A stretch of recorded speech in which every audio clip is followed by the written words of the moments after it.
இன்றைக்கு முதலாவது கிளாஸ் நாங்கள் முதலாவது கிளாஸ் கேஸ் ஸ்டடி. நான் வந்து ஜெயந்தன், சரிதானே? ரைட்.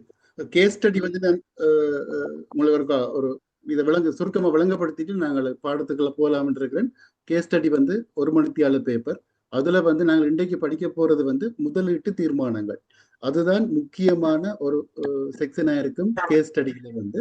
இது முழுக்க முழுக்க அந்த அக்கவுண்டிங் சம்பந்தப்பட்ட முதலீடுகள் சம்பந்தப்பட்ட கணக்குகளா இருக்கும். அதை விடவும் பிளானிங்குக்கும் கேஸ் ஸ்டடிக்கும் சிலபஸ் எதுவுமே வித்தியாசம் இல்லை, சரிதானே? ஒரே சிலபஸ் தான்.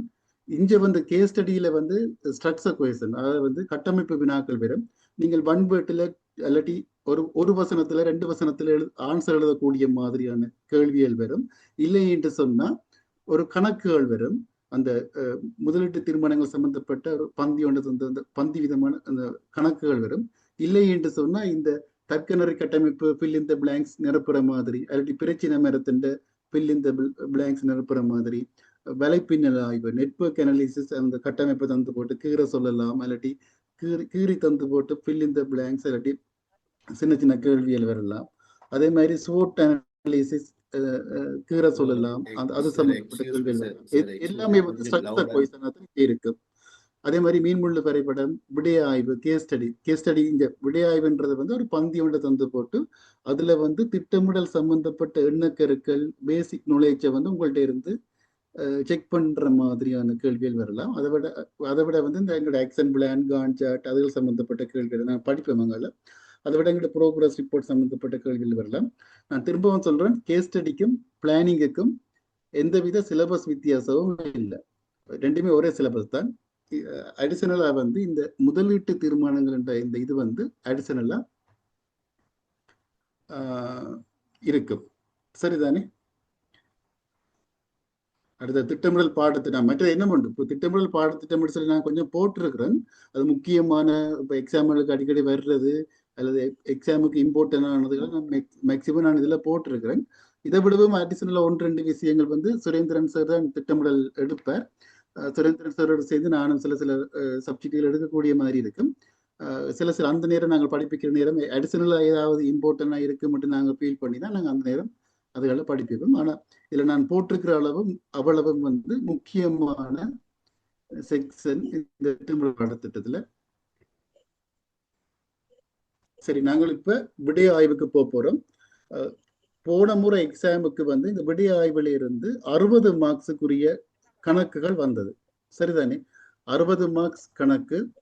அதுக்கு முதல் முறை வந்து கிட்டத்தட்ட 80 மார்க்ஸுக்கு கணக்கு வந்தது.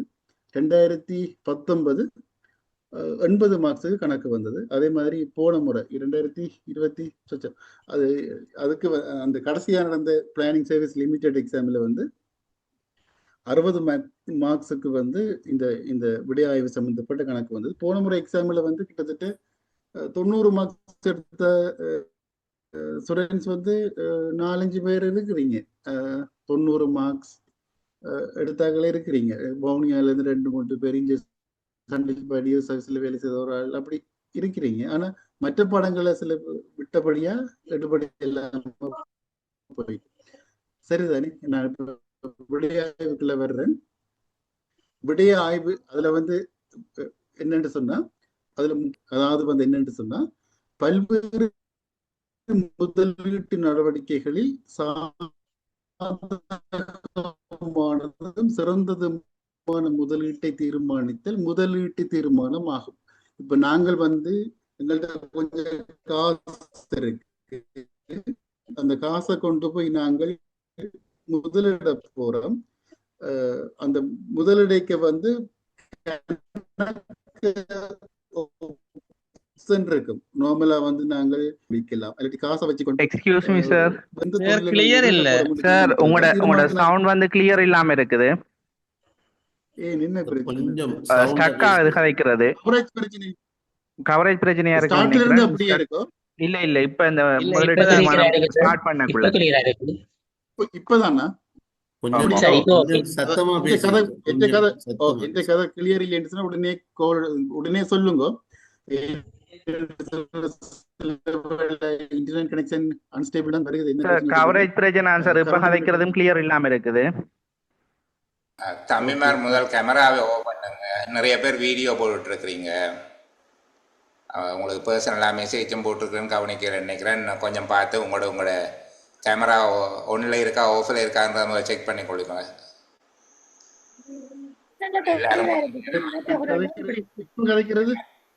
எல்லாரும் மெக்க ஆன் பண்ணி வச்சிருந்தீங்கன்னாலும் குழப்பமாக இருக்கும். மெக்க ஓ பண்ணுங்க. கொஞ்சம் பாருங்க வீடியோ எல்லாத்தையும். எல்லாரும் ஓ பண்ணிட்டீங்க. இன்னும் 2 பேர் ஒன்றில் இருக்கிறீங்க. ஓகே ஜெயந்தன் கண்டினியூ நீங்க. ஓகே முதலீட்டு தீர்மானங்கள் இதான் வந்து படி ஆய்வுல வந்து முக்கியமான பாடம். அதாவது வந்து முதலீட்டு தீர்மானம் என்று சொன்னா என்னன்னு சொன்னா, பல்வேறு முதலீட்டு நடவடிக்கைகளில் சாதகமானதும் சிறந்ததுமான முதலீட்டை தீர்மானித்தல் முதலீட்டு தீர்மானம் ஆகும். அதாவது வந்து எங்கள்கிட்ட கொஞ்சம் காசு இருக்கு, நாங்கள் எங்கேயோ போய் முதலீடு போட சொன்னா எங்களுக்கு 2-3 ஆப்ஷன் இருக்கு. ஒன்று நாங்கள் தோட்டம் செய்து யோசிக்கலாம், அல்லாட்டி வேறு ஏதாவது மிஷினரிஸ் வேண்டி ஏதாவது உற்பத்தி நடவடிக்கையில் ஈடுபட போற முடியும் யோசிக்கலாம். அப்ப இதுல வந்து நாங்கள் முதலிட்டால் கூடுதலான வருமானத்தை பெற முடியும். அந்த முதலீட்ட தொகையை வந்து எவ்வளவு விரைவாக நாங்கள் மீளப்பெற முடியும் என்று சொல்லி தீர்மானிக்கிற அந்த கணக்குகள் தான் இங்க நாங்கள் செய்து பார்க்க போறோம். அதுல வந்து முதலீட்டு தீர்மானம் மேற்கொள்ளும் போது முதலின் கிரயம் மாற்று முதலீட்டுக்கான வாய்ப்புகள் என்பன கருத்தில் எடுக்கப்படும். முதலின் கிரயம் என்று இங்க சொல்லப்படுறது என்னன்னு சொன்னா ஆரம்ப முதலீடு அதுக்குள்ள வரும்.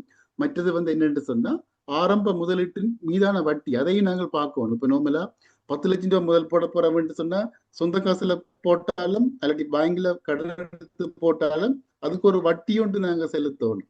அப்ப முதலின் கிரயம் அந்த வீட்டுக்களை வந்து ஆரம்ப முதலீடு இப்ப நார்மலா 10 லட்சம், அதை விட அதுக்கு நாங்கள் செலுத்த வேண்டிய வட்டி, அதுகள் எல்லாத்தையும் நாங்கள் கருத்தில் எடுக்கணும். அதை விட மாற்று முதலீட்டுக்கான வாய்ப்புகள், அதான் நான் ஏற்கனவே சொன்ன மாதிரி பல்வேறுபட்ட முதலீடுகள் முதலீட்டு வாய்ப்புகள் இருக்கும்போது கடை ஒன்று ஓப்பன் பண்ணலாம், அல்லாட்டி வாகனம் ஒன்றை வேண்டி கயிறுக்கு விடலாம், அல்லாட்டி நாங்கள் விவசாயம் செய்யலாம், அல்லாட்டி கால்நடை வளர்க்கலாம்.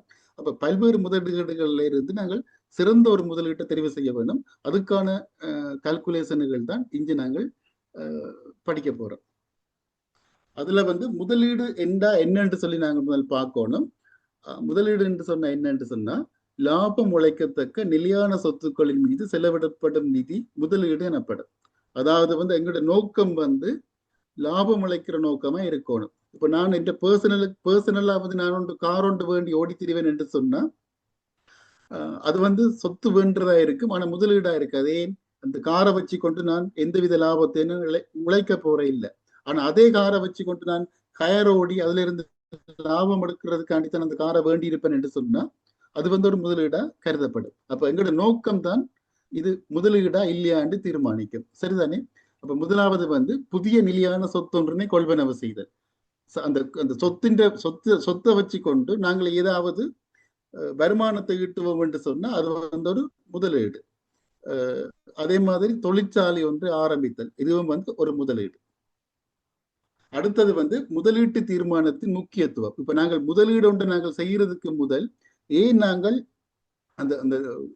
இந்த கால்குலேஷன்கள் இப்ப நாங்கள் எதிர்காலத்துல படிப்போம், இந்த என்னென்ன கால்குலேஷன் எல்லாம் இருக்குன்னு சொல்லி நாங்கள் ஏன் அது முக்கியத்துவமா இருக்குன்னு சொல்லி நாங்கள் பார்க்க போறோம். இது வந்து என்னன்னு சொன்னா பொதுவா வந்து நீங்கள் எந்த ஒரு முதலீடு எடுத்துக்கொண்டாலும் உடனடியா இப்ப நீங்கள் ஒரு தொழிலொன்றுக்கு நீங்க முதலீட்டுட்டீங்க என்று சொன்னா அந்த தொழில இருந்து அந்த முதலீட்டை திரும்ப எடுக்கிற காலம் வந்து ஒரு நீண்ட காலமான காலமா இருக்கு. இப்ப நீங்கள் ஒரு 10 லட்சம் ரூபாய் முதலிட்டீங்கன்னு சொன்னா அடுத்த நாளே 10 லட்சம் ரூபாய் மீள பெற மாட்டீங்க. அது ஒரு 5 வருஷமோ 10 வருஷம் செல்லும் அந்த லாபத்தில இருந்து அந்த 10 லட்சம் ரூபாய் காசை திரும்ப எடுக்கிறதுக்கு. அப்ப இது நீண்ட கால முதலீடு என்பதனால் பிழையான தீர்மானமாக அமையும், நீண்ட காலத்துக்கு நட்டம் ஏற்படும். சரிதானே? இப்ப நீங்க ஒரு பிழையான ஒரு முதலீட்டுல கொண்டு போய் உங்களோட காசை முதலீட்டுட்டீங்க என்று சொன்னா நீண்ட காலத்துக்கு அந்த முதலீட்டால வந்து நட்டம் ஏற்படுவதற்குரிய சான்ஸ் இருக்கு. அதை விட நீண்ட காலம் என்பதனால் அதிக நிதி ஈடுபடுத்தப்பட்டிருக்கு. இப்ப நார்மலா முதலீடு என்று சொன்னா கொஞ்சம் நிதியா இருக்காது தானே, அப்படியும் ஒரு பெருமளவான நிதி வந்து அந்த முதலீட்டுல ஈடுபடுத்தப்பட்டிருக்கும். அப்ப அதுதான் முக்கியத்துவமா இருக்குது. அதை விட வந்து நீண்ட கால முதலீடு என்பதனால் அதனை மீண்டும் பணமாக மாற்ற முடியாது. இப்ப நீங்கள் தொழிற்சாலை ஒன்று ஆரம்பிக்க போறீங்க என்று சொன்னா நீங்க நினைச்ச மாதிரி அடுத்த நாளே அதை காசா மீள எடுக்கலாமோ? இல்லை, உடனடியா காசா மாத்த இயலாது. சரிதானே? அப்ப இது மூன்றும் தான் முதலீட்டு தீர்மானத்தின் முக்கியத்துவம். இப்ப நீங்கள் கேஸ் ஸ்டடியில வந்து அந்த ஸ்ட்ரக்சர் கேள்வி தானே. அப்ப முதலீட்டு தீர்மானத்தின் முக்கியத்துவங்கள் அவை அல்லட்டி முதலீடொன்றை மேற்கொள்ளும் போது கவனத்தில் எடுக்க வேண்டிய விடயங்கள் அவை என்று சொல்லி நீங்கள் 2-3 வரியில ஆன்சர் பண்ணக்கூடிய மாதிரி இது போறையில. ஒரு மணித்தியால பேப்பர் தானே. ஒரு மணித்தியால பேப்பர் என்றபடியா நான் கதைக்கிற கொஞ்சம் விளங்குதோ கதைக்கிறது? அன்ஸ்டேபிள் என்று சில நேரம் வருகுது. சரி, ஒரு மணித்தியால பேப்பர் என்றபடியா இங்க கட்டுரை இதுவுமே வராது, ஸ்ட்ரக்சர் கொஸ்டின் தான் வரும். அதுவும் அரவாசி இது வந்து கணக்குகள்ல வந்துடும்.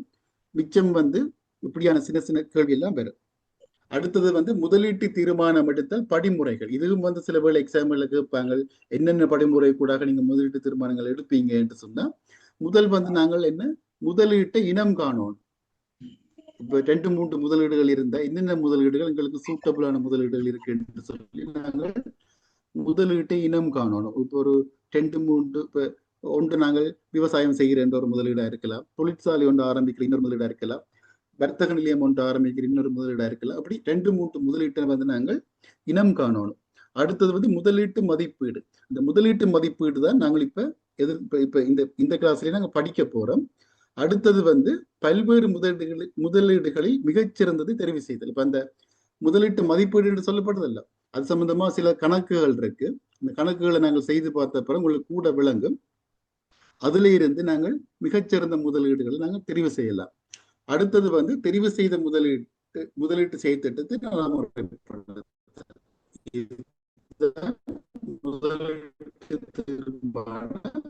படிமுறைகள். அடுத்தது வந்து செயல் திட்டத்தில் காசு பாய்ச்சல். செயல் திட்டத்தில் காசு பாய்ச்சல் என்ற வந்து இப்ப நாங்கள் முதலீடு செய்ய போறோம் என்று சொன்னா, அது நாங்கள் முதலீடு செய்கிறேன் என்று சொன்னா அது ஒரு செயல் திட்டம் மட்டும் நாங்கள் வாங்குறது, மிஷினரிஸ் அப்ரூவ் பண்றதுக்குரிய ஆட்களை வேலைக்கு எடுக்கிறது, மூலப்பொருட்களை வாங்குறது, அது மாதிரி மார்க்கெட் லிங்கேஜ் ஏற்படுத்துறது, அப்படி ஒரு பெரிய ஒரு ப்ரோசஸ் தானே. அப்ப அதை ஒரு செயல் திட்டமாக நாங்கள் கருதுவோம். அதுல வந்து cash flow of the project, அதாவது வந்து முதலீட்டில் காசு பாய்ச்சல் வந்து 2 விதமான காசு பாய்ச்சல் இருக்கும். ஒன்று வந்து காசு உட்பாய்ச்சல், மற்றது வந்து காசு வெளிப்பாய்ச்சல். முதலீட்டால் எதிர்காலத்தில் எல்லா வகைகளிலும் உள்வரும் வெளிச்செல்லும் சகல காசும் காசு பாய்ச்சல் எனப்படும். அதாவது வந்து நாங்கள் முதலிடுறோம், அதால வந்து எதிர்காலத்துல வந்து எல்லா வகைகளிலும் உள்வரும் வெளிச்செல்லும். இப்ப காசு உள்ளுக்கும் வரும், வெளியிலேயும் போகும். இப்ப நாங்கள் காசு எங்கட கம்பெனிக்குள்ளேயோ இல்லாட்டி வந்தா அது உள்வரும் காசு என்று சொல்லப்படும். நாங்கள் செலவழிச்சோம் என்று சொன்னா அது வெளிச்செல்லும் காசு என்று சொல்லுவோம். அது காசு பாய்ச்சல் என்ற பேர்ட் தான் இங்க பாவிக்கப்படும். அதுல வந்து 2 விதம். ஒன்று காசு உட்பாய்ச்சல், கேஷ் இன்ஃப்ளோஸ் என்று சொல்லுவோம். காசு வெளிப்பாய்ச்சல் என்றது வந்து கேஷ் அவுட்ஃப்ளோ. காசு உள்ளுக்கு வந்த காசு உட்பாய்ச்சல், காசு வெளியில போனா காசு அவுட்ஃப்ளோ. சரிதானே? காசு உட்பாய்ச்சல் என்று சொன்னா என்ன என்று சொன்னா, ஒரு செயல் திட்டத்தில் முதலீடு செய்வதனால் எதிர்காலத்தில் எல்லா வகைகளிலும் கிடைக்கும் என எதிர்பார்க்கும் சகல காசு பொறுப்புகளும் காசு உட்பாய்ச்சல் எனப்படும். அது வந்து நாங்க ஒரு செயல் திட்டத்தில் முதலீடு செய்திருக்கிறோம், எங்கிட்ட பொருட்களை வேறையாக்கள் நாங்கள் உற்பத்தி செய்து விற்கிற பொருட்களை வேறையாக்கள் கொள்வனவு செய்தால் எங்களுக்கு காசு உள்ளுக்கு வரும் என்று சொன்னா அது வந்து காசு உட்பாய்ச்சலுக்கு வரும். அதே மாதிரி நாங்கள் மூலப்பொருட்களை கொள்வனவு செய்யறதுக்காண்டி நாங்கள் காசை செலவழிச்சோம் என்று சொன்னா அது காசு வெளிப்பாய்ச்சலுக்கு போகும். சரிதானே? காசு உட்பாய்ச்சலுக்கு உதாரணங்கள் செயற்திட்டத்தின் வருமானம். எங்களுக்கு வார வருமானம் எல்லாம் காசு உட்பாய்ச்சலுக்கு வரும். அதே மாதிரி எங்களோட ப்ரொஜெக்ட் வந்து முடிகிற நேரம் இல்லாட்டி வேறு ஏதாவது கழிவு பொருட்களோ என்னவோ விற்கிறதால வார வருமானம், எல்லாவித வருமானங்களும் வந்து காசு உட்பாய்ச்சலா இருக்கும். நார்மலா செயற்திட்டம் என்று சொன்னா ஒரு வரையறுக்கப்பட்ட ஒரு காலப்பகுதி இருக்கு. இப்ப நாங்கள் ஒரு முதலீடு செய்யறோம் என்று சொன்னா ஆரம்பத்திலேயே நாங்க இந்த முதலீட்டை எத்தனை வருஷத்துக்குள்ள திரும்ப போறோம் என்ற ஒரு எடுகோல் ஒன்று வச்சிருப்போம். இப்ப நாங்கள் 10 லட்சம் ரூபாய் முதலிட போறோம் என்று சொன்னா அது 5 வருஷ காலப்பகுதிக்குள்ள நாங்கள் திரும்ப எடுக்கணும் என்ற ஒரு நோக்கத்தோடு தான் நாங்கள் முதலிடுவோம். அப்ப அந்த 5 வருஷம் முடிய வந்து நாங்க அந்த முதலீட்டு நாங்கள் அந்த தொழிலை நாங்கள் நிப்பாட்ட போறோம் என்று சொன்னா அது மிச்சம் எல்லாம் வந்து எஞ்சிய கழிவுப் பொருட்களோ அல்லது எஞ்சி என்று சொல்லித்தான் கருதப்படும். சரிதானே? அடுத்தது வந்து அரச நன்கொடை மானியங்கள் வரிச்சலுகை. அதாவது அரசாங்க தளங்களுக்கு சில வேளைகளில் ஊக்குவிப்பு தொகை நன்கொடைகள் கிடைக்கலாம், அதை விட மானியங்கள் கிடைக்கலாம், மற்றது வரிச்சலுகை கிடைக்கலாம். இது மூன்றும் வேற வேற தெரியும் தானே உங்களுக்கு. அரச நன்கொடை, நன்கொடைன்றது வந்து எங்களுக்கு இலவசமா தாரது. மானியங்கள் வந்து ஒரு குறைஞ்ச விலையில எங்களுக்கு கிடைக்கின்ற இது. அதே மாதிரி வரிச்சலுகைன்றது வந்து நாங்க இறக்குமதி செய்கிற நேரம் வந்து எங்களுக்கு இப்ப வரியை வந்து கொஞ்சம் குறைச்சு விடுறது, அப்படி வரியை இல்லாமல் ஆக்குறது. அப்ப அது மூட்டும் வேற வேற. இதுகள் எல்லாமே வந்து காசு உட்பாய்ச்சலுக்கு எல்லாம் வரும். அதே மாதிரி சேர்த்துட்டதும் தொடர்புடைய ஏனைய பெறுவனவுகள். இப்ப என்ன விதத்துல எங்களுக்கு காசு உள்ளுக்கு வந்தாலும் அது வந்து காசு உட்பாய்ச்சலுக்குள்ள வரும். அதே மாதிரி காசு வழிப்பாய்ச்சல் என்று சொன்னா ஒரு செயல் திட்டத்தில் முதலீடு செய்வதனால் எதிர்காலத்தில் கொடுக்க வேண்டும் என எதிர்பார்க்கும் காசு கொடுப்பனவுகள் காசு வழி. இப்ப நாங்கள் ஒரு தொழிற்சாலை ஒன்று ஆரம்பிக்க போறோம் என்று சொன்னா கட்டடம் சொன்னா நாங்க வாடகை கொடுக்கணும், தொழிலாளர்களுக்கு சம்பளம் கொடுக்கணும், அதே மாதிரி மூலப்பொருள் கொள்வனவு செய்ய வேணும், ஆரம்ப முதலீடும் வந்து ஒரு ஒரு செலவத்தை நாங்க கருத வேணும். சரி, நாங்கள் உதாரணங்களை பார்ப்போம். செயற்திட்டத்தின் ஆரம்ப முதலீட்டு கிரயம், அதாவது செயற்திட்டத்தின் வந்து ஆரம்ப முதலீடு வந்து காசு வழிப்பாய்ச்சல், நாங்கள் காசு செலவழிக்கிறது. அதே மாதிரி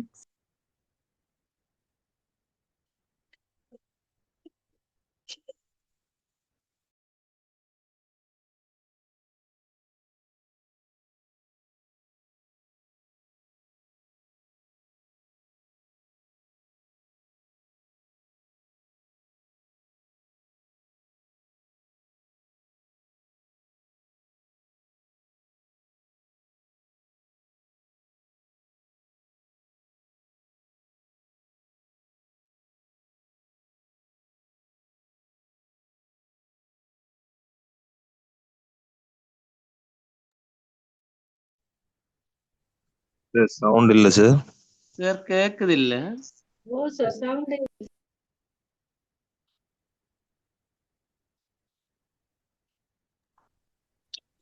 சார் சவுண்ட் வரல சார். சார் இல்ல, லெஃப்ட் ஆயிட்டேன்.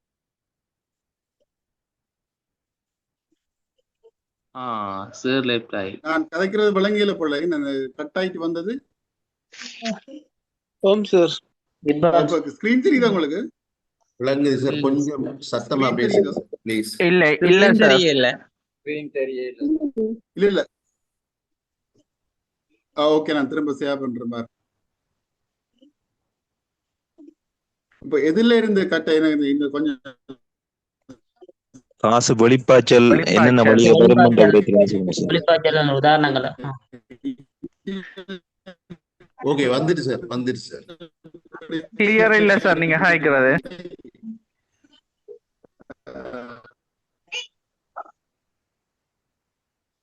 அதுல இருந்து அதுக்கு முதல்ல நான் கதைக்கிற கேக்குதா? அப்ப சார் கிளியர் இல்ல. கிளியர் இல்லையா? இல்ல இல்ல, கதைக்கிறது ஸ்டக் ஆகி கேக்குது.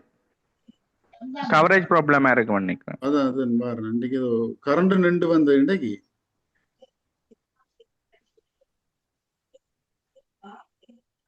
நான் கதைக்கிறது இப்ப கதைக்கிறது ஓகே சார். Okay sir. காசு வெளிப்பாய்ச்சலுக்கான உதாரணங்களை பார்த்தோம்னா சரி சார், அதுல இருந்து ஸ்டார்ட் பண்ணுங்க சார். அதுல இருந்து பார்த்தா சரி. ஓகே, ஒரு 1 மினிட் டைம் தான் அந்த. ஓகே சரி, நான் காசு வழிப்பாய்ச்சல் உதாரணங்கள் வந்து செயல் திட்டத்தின் ஆரம்ப முதலீட்டு கிரியம். இதுவும் வந்து நாங்கள் செலவாத்தான் கருதுவோம். அப்ப நாங்கள் செயல் திட்டத்தின் ஆரம்ப பொருட்செலவையும் வந்து நாங்கள் செலவாத்தான் கருதுவோம். அதே மாதிரி செயல் திட்டத்தில் ஏற்படும் பொருட்செலவு, நாங்கள் ப்ரொஜெக்ட் ஒன்றை ஸ்டார்ட் பண்ண போறோம் என்று சொன்னா ஆரம்பத்தில் ஏற்படுகிற அந்த பொருட்செலவுகள் எல்லாம் நாங்கள் வந்து செலவாத்தான் கருதுவோம், அதாவது காசு வழிப்பாய்ச்சலை தான் கருதுவோம். அதே போன்று தொழிற்படு மூலதன கொடுப்பனவுகள், இப்ப நாங்கள் தொழிற்சாலை ஒன்று ஆரம்பிக்க போறோம் என்று சொன்னா, தொழிற்சாலை ஒன்று நடத்தி கொண்டிருக்கிறோம் என்று சொன்னா தொழிற்படு மூலதனம் என்று சொல்லி கொஞ்சம் நாங்கள், அதாவது வந்து டே டு டே ஆக்டிவிட்டி, இப்ப நார்மலா உற்பத்திக்காண்டி மூலப்பொருட்கள் கொள்வனவு செய்யப்பட்டிருக்கும், அதே மாதிரி மின்சாரம், அந்த அப்படியான செலவுகள் எல்லாம் தொழிற்படு மூலதன கொடுப்பனவுகளா இருக்கும், அதுவும் வந்து காசு வழிபாய்ச்சலா இருக்கும். செலுத்திய வரி நாங்கள் செலுத்துவோம் என்று சொன்னா அதுவும் வந்து காசு வழிபாய்ச்சலா இருக்கும். செயற்திட்டத்துடன் தொடர்புடைய ஏனிய செலவு, இப்ப காசு வழிபாய்ச்சல் என்று நீங்க சிம்பிளா யோசிக்கலாம். எந்த ஒரு செலவு செய்தாலும் அது காசு வழிபாய்ச்சலா இருக்கு. சரிதானே? அடுத்தது வந்து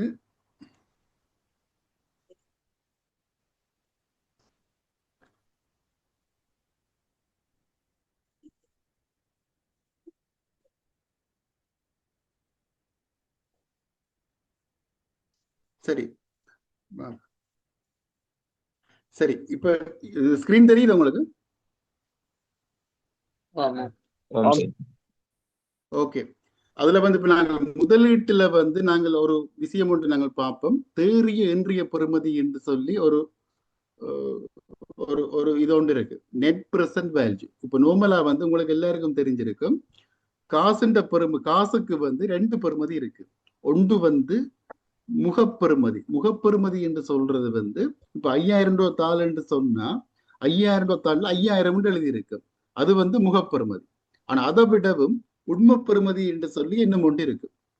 அப்ப ரெண்டு வேல்யூ இருக்கு, காசுக்கு வந்து முகப்பெறுமதி, உண்மை பெறுமதி.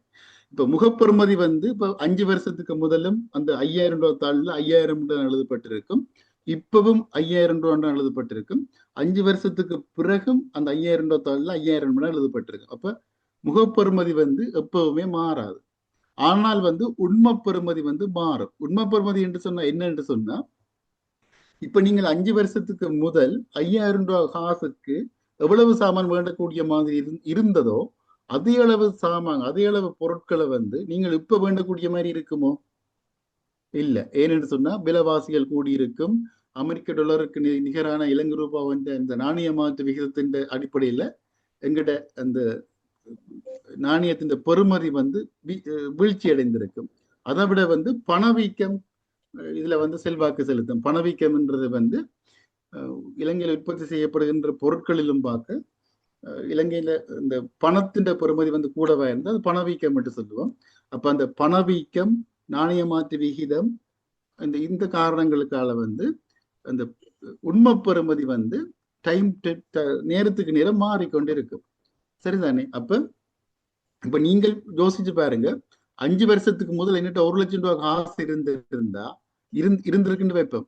அந்த பெறுமதியும் இப்ப என்னட்ட 1 லட்சம் ரூபாய் காசு இருக்குன்னு வைப்போம்.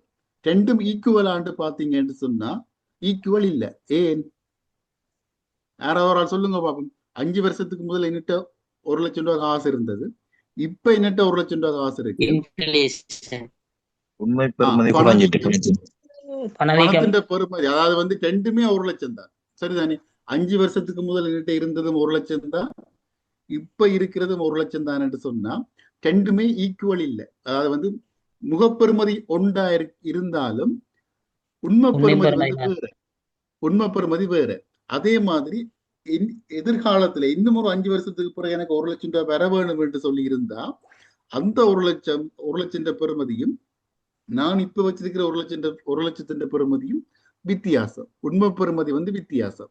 அப்ப நாங்கள் தேறிய இன்றைய பெறுமதி ஏன் கால்குலேட் பண்ண வேண்டும் என்று சொன்னா, காலத்தோட நாங்கள் வந்து காசுன்ற பெறுமதியை ஒப்பிடுறதுக்காண்டித்தான் நாங்கள் தேறிய இன்றைய பெறுமதியை நாங்கள் கால்குலேட் பண்றது. இப்ப நார்மலா எனக்கு வந்து 3 வருஷத்துக்கு பிறகு 4 லட்சம் ரூபாய் காசு வரப்போகுதுன்னு வைப்போம். அதே மாதிரி 4 வருஷத்துக்கு பிறகு எனக்கு 5 லட்சம் ரூபாய் காசு வரப்போகுதுன்னு சொன்னா 3 வருஷத்துக்கு பிறகு வர 4 லட்சம் ரூபாய் காசும் 5 வருஷத்துக்கு பிறகு வர 4 வருஷத்துக்கு பிறகு வர 5 லட்சம் ரூபாய் காசும் அந்த பெறுமதி வேறையாத்தான் இருக்கு. இப்ப அந்த என்னன்னு சொல்றது, ஒரே பெறுமதியா இருக்காது. என்னன்னு சொன்னா காலத்தோட நாங்கள் காசுன்ற பெறுமதியை கல்குலேட் பண்ண வேண்டி இருக்கிற தேவையைக்காண்டித்தான் இந்த தேறிய இன்றைய பெறுமதி கல்குலேட் பண்ண வேண்டிய தேவை இருக்கு.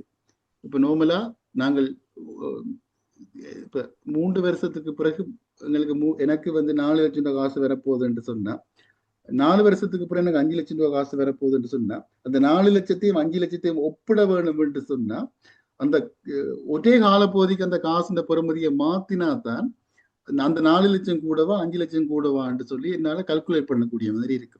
அதுக்காண்டித்தான் இந்த தேறிய நெட் பிரசன்ட் இன்றைய பெறுமதிக்கு நாங்கள் அதாவது வந்து எனக்கு இந்த 3 வருஷத்துக்கு பிறகு வர 4 லட்சம் ரூபாண்ட இன்றைய பெறுமதியை கால்குலேட் பண்ணி 4 வருஷத்துக்கு பிறகு வர 5 லட்சம் ரூபாண்ட இன்றைய பெறுமதியை கால்குலேட் பண்ணி எது கூட எது குறையன்னு கண்டுபிடிக்கணும். அதுக்காண்டித்தான் இந்த தேறிய இன்றைய பெறுமதின்ற ஒரு கன்செப்ட் வந்திருக்கு.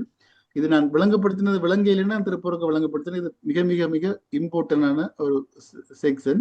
அடிக்கடி கணக்குகளுக்கு இது தேவை. இது பேசிக் நாலேஜ் நீங்க சார் இன்னொரு கதை சொன்னா நல்லா இருக்கும் சார்.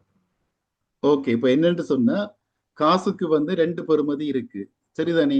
ஒன்று முகப்பெறுமதி, மற்றது வந்து உண்மை பெறுமதி, சரிதானே? முகப்பெறுமதி வந்து எந்த காலத்திலே மாறாது.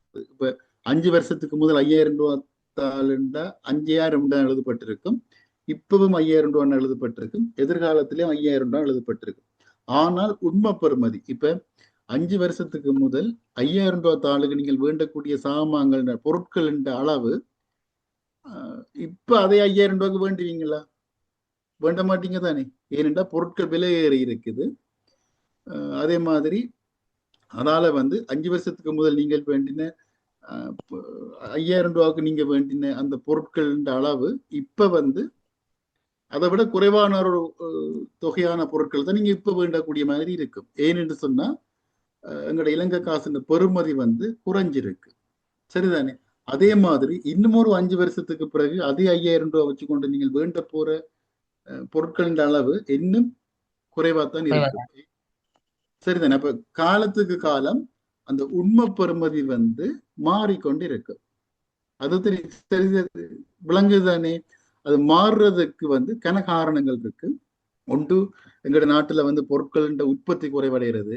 அதை விட அந்த அமெரிக்க சர்வதேச நாணயங்களோட ஒப்படைக்க வந்து எங்களோட நாணயத்தின் பெறுமதி வந்து வீழ்ச்சி அடைகிறது.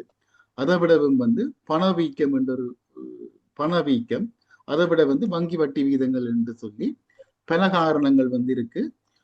நாணயத்தின் உண்மை பெறுமதி குறைவடைகிறது அல்லது கூடுறது, சரிதானே? அப்ப உண்மை பெறுமதி வந்து டைம் டு டைம் மாறிக்கொண்டு இருக்கு. அப்ப நாங்கள் முகப்பு பெறுமதியை வச்சு கொண்டு செய்யறது கணக்குகள் செய்யறதிலும் பார்க்க உண்மை பெறுமதியை வச்சு கொண்டு நாங்கள் கணக்குகள் செய்தால்தான் எங்கட சரியான லாப நட்டங்களை கால்குலேட் பண்ணக்கூடிய மாதிரி இருக்கும், சரிதானே? அப்ப நாங்க ப்ரொஜெக்டில் வந்து நாங்கள் முகப்பெறுமதியை ப்ரொஜெக்டில் லாப நட்டங்கள் கால்குலேட் பண்ணிக்க வந்து இல்லாட்டி கம்பெனிகள் வந்து லாப நட்டங்களை கால்குலேட் பண்ற நேரம் வந்து அதாவது காசுன்ற முகப்பெறுமதியை வச்சு கால்குலேட் பண்ணாமல் உண்மை பெறுமதியை வச்சு கொண்டுதான் கால்குலேட் பண்ணுவாங்க, சரிதானே? அப்ப இப்ப தேறிய இன்றைய பெறுமதி என்று சொன்னா என்னென்று பார்த்தோம் என்று சொன்னா எதிர்வரும் காலங்களில் ஏற்படும் காசு பாய்ச்சல்களின் தற்போதைய பெறுமதியை இட்டை பெறுமதி. அப்ப தேறிய இன்றைய பெறுமதி என்று சொல்லுவாங்க, இல்லாட்டி இட்டை பெறுமதி என்ற ஒரு சொல்லும் பாவிப்பாங்க, சரிதானே? அப்ப ரெண்டுமே ஒன்றுதான். அப்ப தேறிய இன்றைய பெறுமதி என்ன என்றால் என்ன என்று சொல்லி ஒரு இதுக்கு கேள்வி வந்தால் நீங்கள் இது ஸ்ட்ரக்சர் கேள்வி தானே. எதிர்வரும் காலங்களில் ஏற்படும் காசு பாய்ச்சல்களின் தற்போதைய பெறுமதியே இட்டை பெறுமதியாகும், அதாவது தேறிய இன்றைய பெறுமதியாகும் எழுதுவீங்க. இது விளங்கிட்டா அல்லாட்டி நான் ஓகேயா? இது முக்கியமான செக்டர். நீங்க அதான் நான் உங்களுக்கு முதலே நான் இந்த டியூட்டை போட்டுட்டு ஒருக்கா வாசிச்சு பார்த்து கொண்டு வாங்கன்னு சொன்னான். பெரும்பாலானவர்கள் வாசிச்சிருப்பீங்கன்னு நினைக்கிறேன். நாங்க அங்கே கணக்கு செய்யற நேரம் உங்களுக்கு இது கூட விளங்கும். ஓகே தானே? இப்ப இது சரி, ஓகே தானே? ஓகே,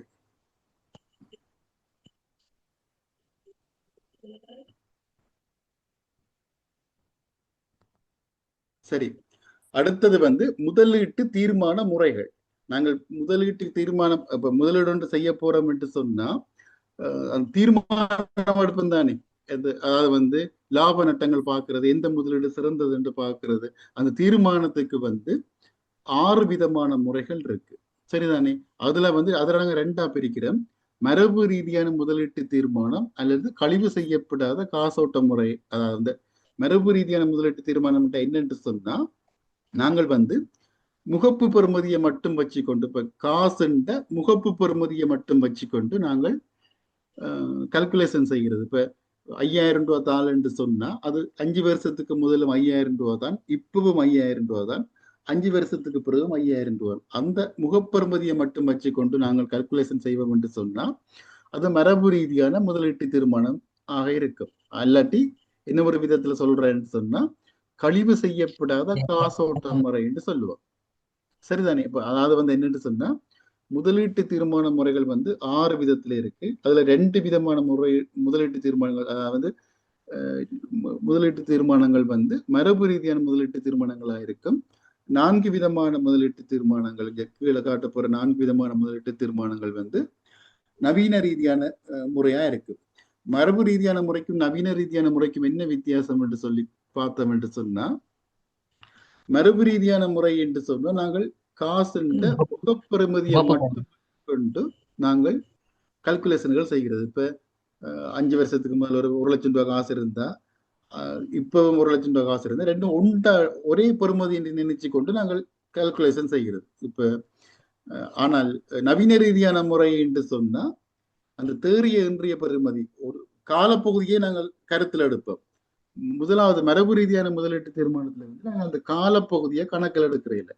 அது எந்த வருஷத்து எத்தனாம் ஆண்டு, இப்ப 90ஆம் ஆண்டு 1 லட்சம் ரூபாய் இருந்தாலும், 2000ஆம் ஆண்டு 1 லட்சம் ரூபாய் இருந்தாலும், 2010ஆம் ஆண்டு 1 லட்சம் ரூபாய் இருந்தாலும் ஒரே காசு, ஒரே அளவு பெறுமதியான காசு என்று சொல்லித்தான் நாங்கள் இந்த மரபு ரீதியான முதலீட்டு தீர்மானத்துல நாங்கள் எடுப்போம்.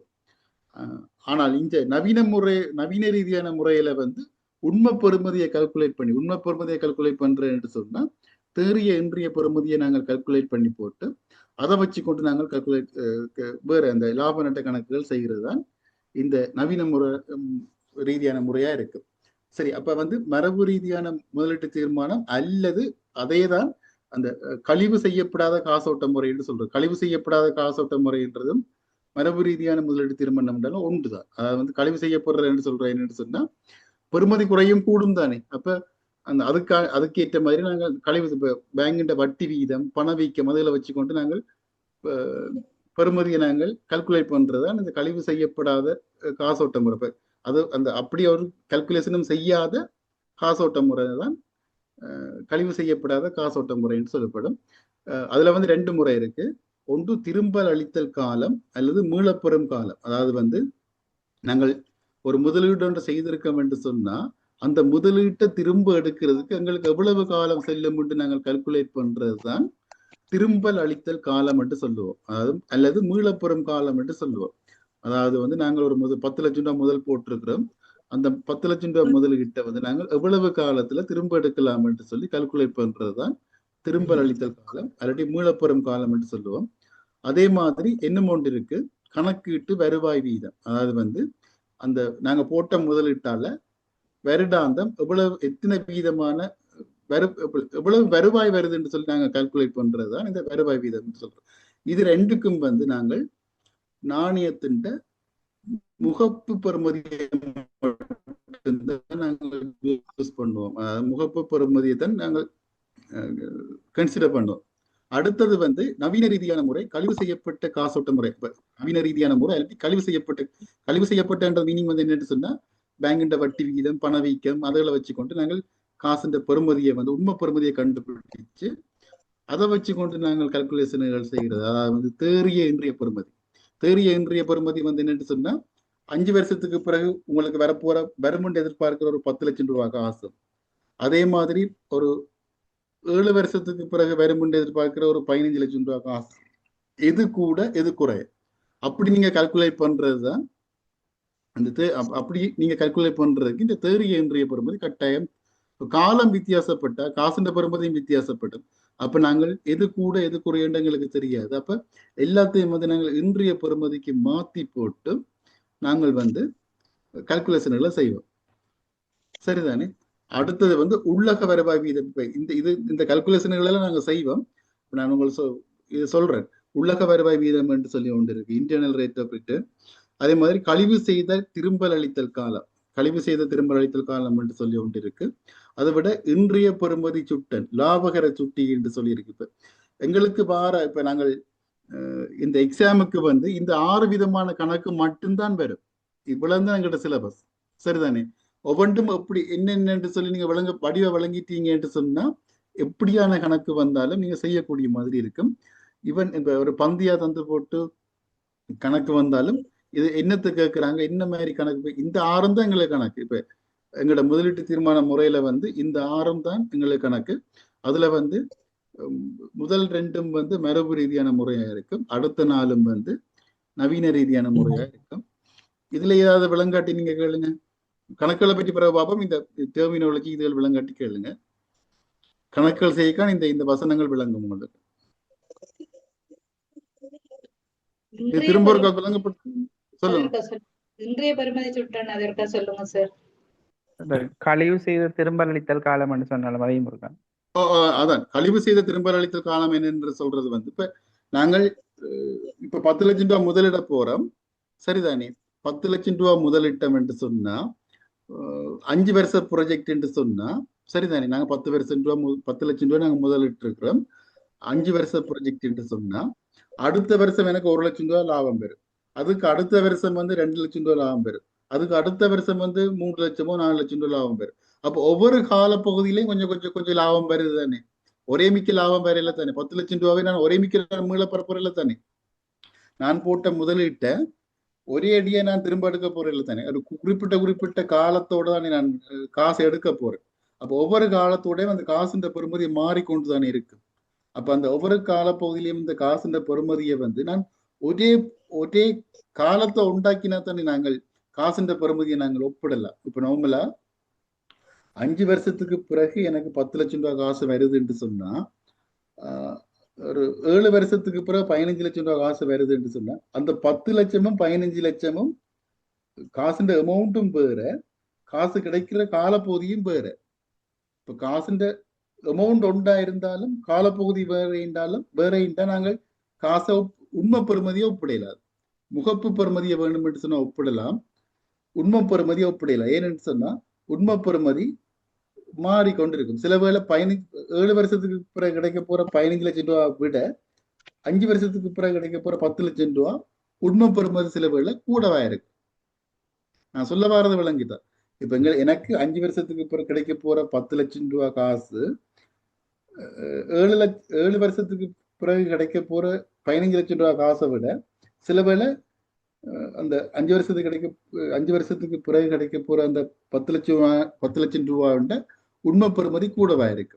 அது வந்து என்னத்துல தங்கி இருக்குன்னு சொன்னா பணவீக்கம், வட்டி வீதம், அந்த நாணய மாற்று விகிதம் அதுகெல்லாம் தங்கி இருக்கு. சரிதானே? அப்ப நாங்கள் கழிவு செய்த திரும்ப அளித்தல் காலம் என்னத்தை கால்குலேட் பண்றோம் என்று சொன்னா காசுன்ற உண்மை பெறுமதியை கால்குலேட் பண்ணி அதுல வச்சு கொண்டு நாங்கள் போட்ட முதல் எவ்வளவு காலத்துல கிடைக்கும் என்று கால்குலேட் பண்றதுதான் அந்த கழிவு செய்த திரும்பல் அளித்தல் காலம். கழிவு நோமலான முதலாவதுல சொல்ல போற இந்த திரும்பல் அளித்தல் காலம் என்னன்னு சொன்னா முகப்பு பெறுமதியை மட்டும் வச்சுக்கொண்டு, அதாவது வந்து காலத்துக்கு காலம் காசுன்ற பெறுமதி மாறையில எப்பவுமே ஒரே பெறுமதி தான் என்ற ஒரு எடுகோளோட நாங்கள் கால்குலேட் பண்ணுவோம் என்று சொன்னா அது திரும்பல் அளித்தல் காலம் மரபு ரீதியான முறையா இருக்கு. நாங்கள் காலத்துக்கு காலம் எங்கள்ட காசுன்ற பெறுமதி மாறுது, நாங்கள் அதுக்குரிய கல்குலேஷனை செய்துதான் போட்ட முதல்ல திரும்ப எடுக்கிறதுக்குரிய கல்குலேஷன் செய்ய வேண்டும் என்று சொல்லி நாங்கள் கருதுவோம் என்று சொன்னா அது வந்து கழிவு செய்த திரும்ப அளித்தல் காலமா இருக்கு. இது விளங்கிட்டா? ஆம் சார். ஓகே. அதே மாதிரி இன்றைய பெறுமதி சுட்டன் என்று சொல்றது வந்து நாங்கள் டோட்டலா எங்கட போட்ட முதல் இப்ப 5 நார்மலா வந்து செயற்திட்டங்கள் எல்லாமே காலம் வந்து வரையறுக்கப்பட்டிருக்கு. நாங்கள் பிளானிங்ல படிக்கிறது எல்லாமே செயற்திட்டமா தான் இருக்கு. அந்த காலம் நீங்க தொழில் செய்து கொண்டு போவீங்கல்ல, அது வேற லாங் டேர்ம் நீங்க செய்து கொண்டு போவீங்க. ஆனா நாங்கள் இந்த கல்குலேஷன்கள் எல்லாம் நாங்கள் ஒரு முதல் ஒன்று போடுவோம் என்று சொன்னா நாங்கள் முதல் போட்டைக்குள்ள நாங்கள் ஒரு தீர்மானம் ஒன்று எடுப்போம். இந்த நாங்கள் போட்ட முதல்ல எவ்வளவு காலத்துக்குள்ள திரும்ப எடுக்க வேண்டும் என்ற ஒரு முடிவு ஒன்று நாங்கள் முதல்ல எடுத்துருவோம். அப்ப அந்த ஒரு 5 வருஷத்துக்கு நாங்கள் 10 லட்சம் ரூபாய் முதல் போடுறோம் என்று சொன்னா 5 லட்சம் ரூபாய் முடிவுல எனக்கு டோட்டலா வரப்போற லாபத்துக்கும் போட்ட முதலுக்கும் இடையில உள்ள பெர்சன்டேஜ் விகிதம். நான் 10 லட்சம் ரூபாய் முதல் போட்டு 15 லட்சம் ரூபாய் எடுத்தேன்னு சொன்னா லாபகர சுட்டி 15/10, 15 லட்சத்தின் 10 லட்சம். அப்ப அப்படி கால்குலேட் பண்றது. நான் பின்னுக்கு நான் கால்குலேஷன் செய்ய உங்களுக்கு கூட விளங்கும். சரிதானே? இப்ப நீங்க முக்கியமா இதுல தெரிஞ்சு கொள்ள வேண்டியது முதலீட்டு தீர்மான முறைகள் எங்களுக்கு வந்து 6 விதமான முதலீட்டு தீர்மான முறைகள் இருக்கு. அதுல வந்து 2 முறை வந்து மரபு ரீதியான முறை, 4 முறை வந்து நவீன ரீதியான முறை. அந்த 2 முறை மேல இருக்கிற மரபு ரீதியான முறை வந்து முகப்பு பெறுமதியை மட்டும் வச்சு கொண்டு கால்குலேட் பண்றது.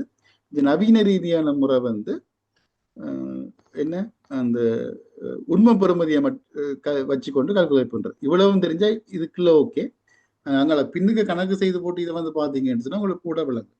ஓகே தானே சார்? அந்த இங்கிலீஷ் டேர்மோட சொன்னா கொஞ்சம் நான் சொல்றேன். அங்கே கணக்குகள் செய்ய கேடிங்கள்ல போட்டு. Okay sir. Okay sir. Okay okay. ஓம் சார். மற்ற சார் ஆமாம் சொல்லுங்க. அந்த மரபு ரீதியான முதலீட்டு தீர்மானம் வந்து காலப்பகுதியை மையமா வைத்துக்கொண்டு செய்யறதில்லை. இது வந்து காலப்பகுதியை மையமா வச்சுக்கொண்டு செய்யறது என்ன சார்? அங்க காலம் கவனத்தில் எடுக்கப்படாது, இங்க காலம் கவனத்தில் எடுக்கப்படும். அப்படிதான் எடுக்கப்படும். Right right. அதாவது வந்து காலத்தோட காசுன்ற பெறுமதி மாறுறது கவனத்தில் எடுக்கப்படாது. விளங்குதானே? இப்ப எல்லாத்துலயும் நாங்க கால நார்மலா வந்து மரபு ரீதியான முறை என்று சொன்னா முகப்பு பெறுமதி, காசுக்கு 2 பெறுமதி இருக்குன்னு பார்த்தோம்ல. ஒன்று முகப்பு பெறுமதி, மற்ற உண்மை பெறுமதி. முகப்பு பெறுமதி எப்பவுமே மாறாதானே. இப்போ 5 வருஷத்துக்கு முதல்ல 5000 ரூபா தான், இப்பவும் 5000 ரூபா தான், 10 வருஷத்துக்கு பிறகு 5000 ரூபா தான். அந்த காசு முகப்பு பெறுமதியை வச்சுக்கொண்டு கல்குலேட். அதாவது காலத்தோட காசுன்ற பெறுமதி மாற்றம் இல்லை என்று நினைச்சு கொண்டு நாங்கள் கணக்கு செய்வோம் என்று சொன்னா அது மரபு ரீதியான முதலீட்டு தீர்மானம் என்று சொல்லப்படும். காலத்தோட பெறுமதி மாறுது, அப்ப நாங்கள் அதையும் நாங்கள் கன்சிடர் பண்ண வேண்டும் என்று நினைச்சு நாங்கள் கல்குலேஷன் செய்வோம் என்று சொன்னா அது வந்து நவீன காசோட்ட முறை என்று சொல்லப்படும். விளங்கிட்டு தானே? ஓகே தானே? ஓகே. இப்ப நான் இந்த இங்கிலீஷ் டெர்மினாலஜி கேட்டீங்கன்னா அதை போட்டு தான் வச்சுக்கேன். மரபு ரீதியான முதலீட்டு தீர்மானம் இல்லாட்டி கழிவு செய்யப்படாத காசோட்ட முறை, ரெண்டுமே ஒன்றுதான். மரபு ரீதியான முதலீட்டு தீர்மானம் அல்லது கழிவு செய்யப்படாத காசோட்ட முறை, ட்ரெடிஷனல் மெத்தட் அல்லாட்டி நான் டிஸ்கவுண்டட் கேஷ் ஃப்ளோ மெத்தட். சரிதானே? ட்ரெடிஷனல் மெத்தட் அல்லாட்டி நான் டிஸ்கவுண்டட் கேஷ் ஃப்ளோ மெத்தட். நான் டிஸ்கவுண்டட்ன்றது வந்து அந்த கழிவு செய்யப்படாத கருத்து. அதாவது வந்து உண்மை பெறுமதி வந்து கால்குலேட் பண்ணப்படாத கேஷ் ஃப்ளோ மெத்தட். அதாவது வந்து காசுன்ற உண்மை பெறுமதி நாங்கள் கால்குலேட் பண்ணாமல் கணக்கு செய்கிறது. அதாவது வந்து முதலீட்டின் காசு பாய்ச்சலின் இன்றைய பெறுமதியை கருத்தில் கொள்ளாது செயற்திட்ட தீர்மானம் மேற்கொள்ளும் முறையே கழிவு செய்யப்படாத காசு பாய்ச்சல் முறையாகும். அதாவது வந்து நாங்கள் போன வருஷம் 1 லட்சம் ரூபாய் கொடுத்திருப்போம், அடுத்த வருஷம் 1 லட்சம் ரூபாய் கொடுக்க போறோம், இன்னும் 2 வருஷத்துக்கு பிறகு 5 லட்சம் ரூபாய் எங்களுக்கு வருமானம் பெறும். இப்ப நாங்கள் செலவழிக்கிற காசும் எங்களுக்கு வர்ற காசும் வந்து ஒரே காலப்பகுதியில இல்லை தானே, ஒவ்வொரு காலப்பகுதிக்கிட்ட மாதிரி நாங்கள் கொடுத்து கொண்டிருக்கிறோம்.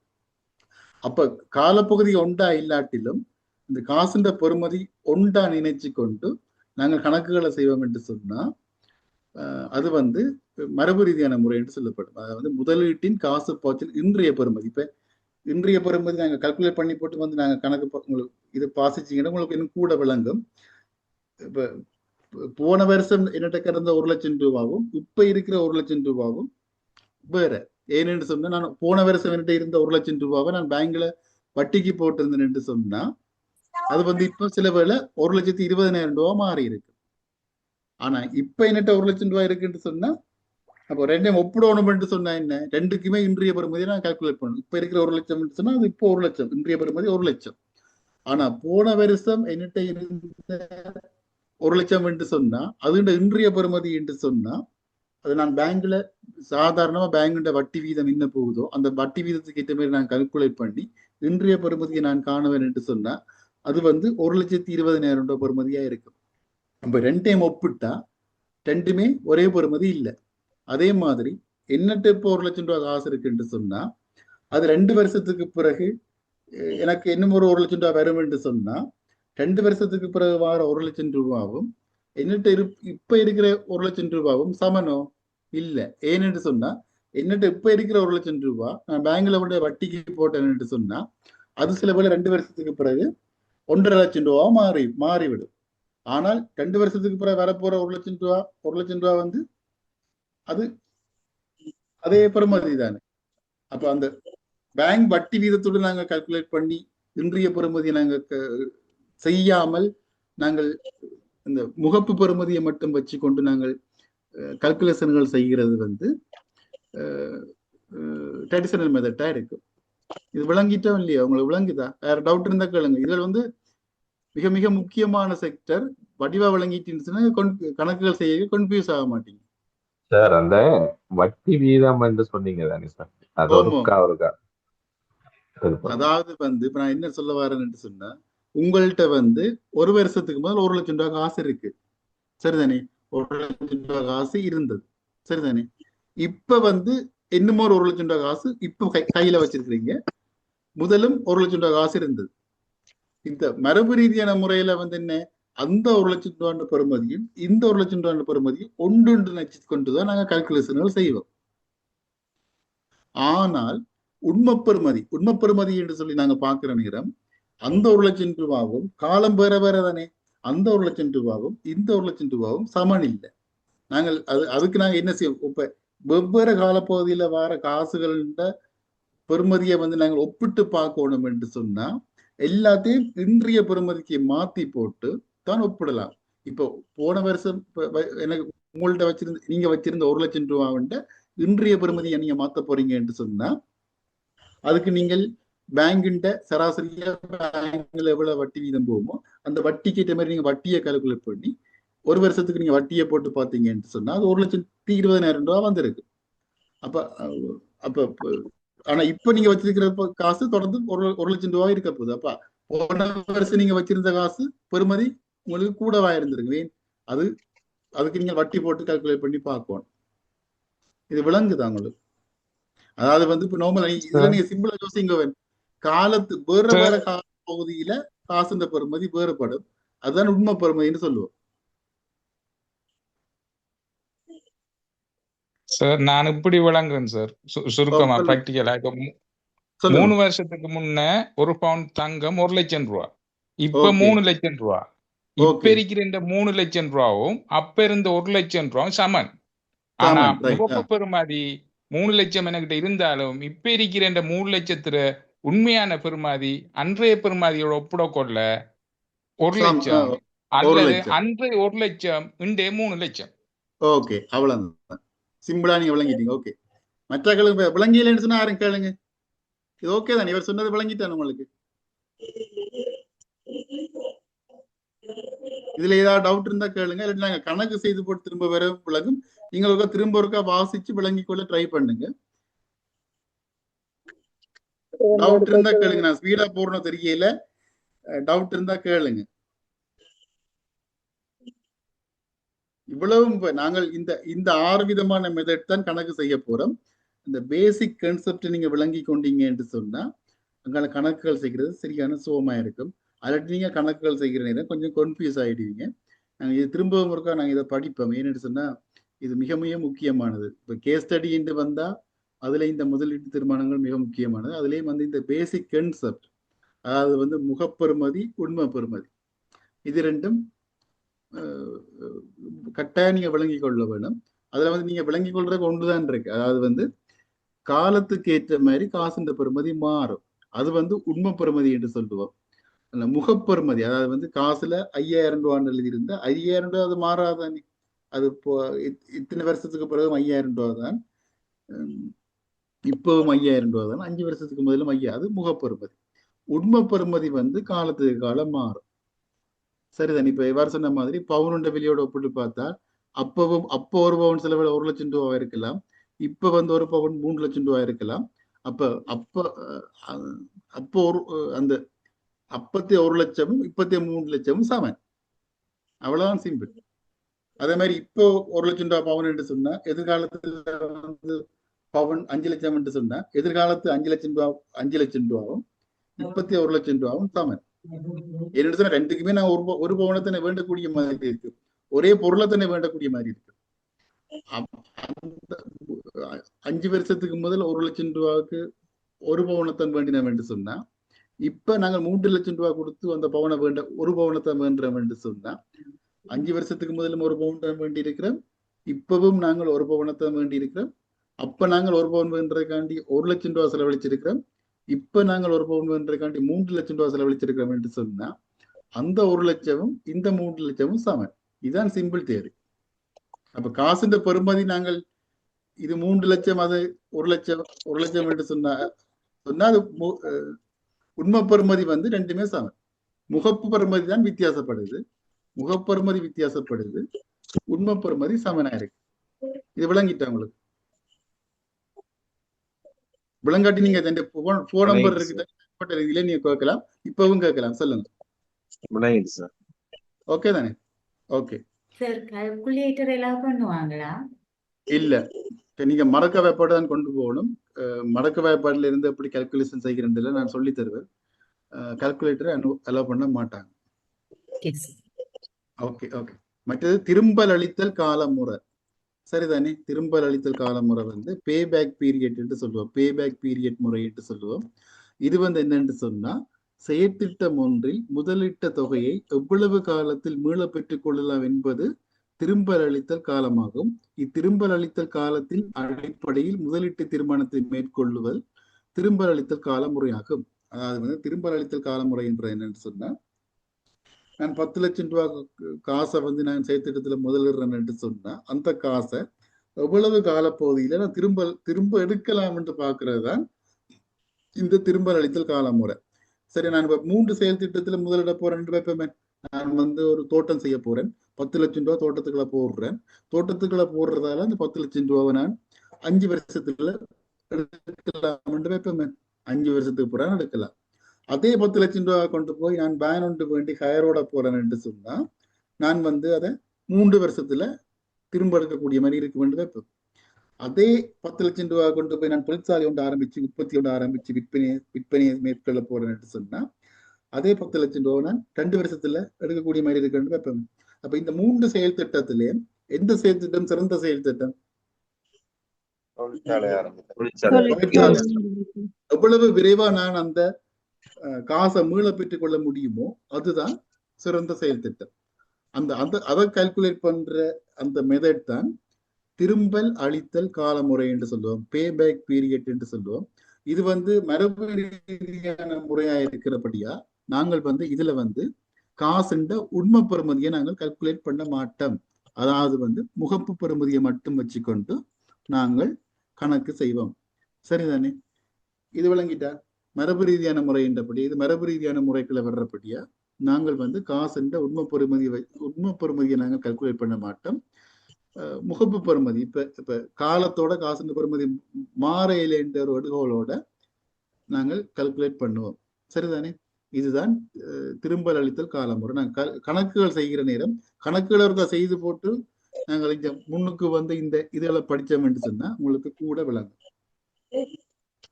சரிதானே?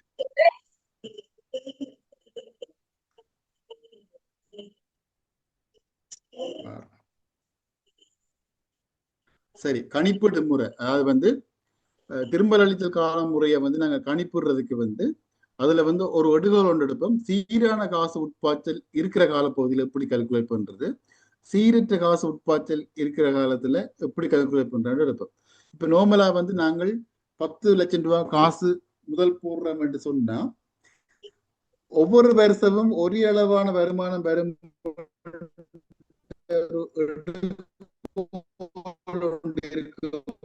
இருந்தா அது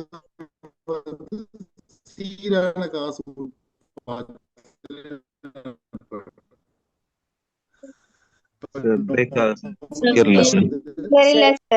அடுத்த வருஷம் 1 லட்சம் ரூபாய்க்கு அடுத்த வருஷம் 1 லட்சம் ரூபாய் அப்படி அளவான வருமானத்தை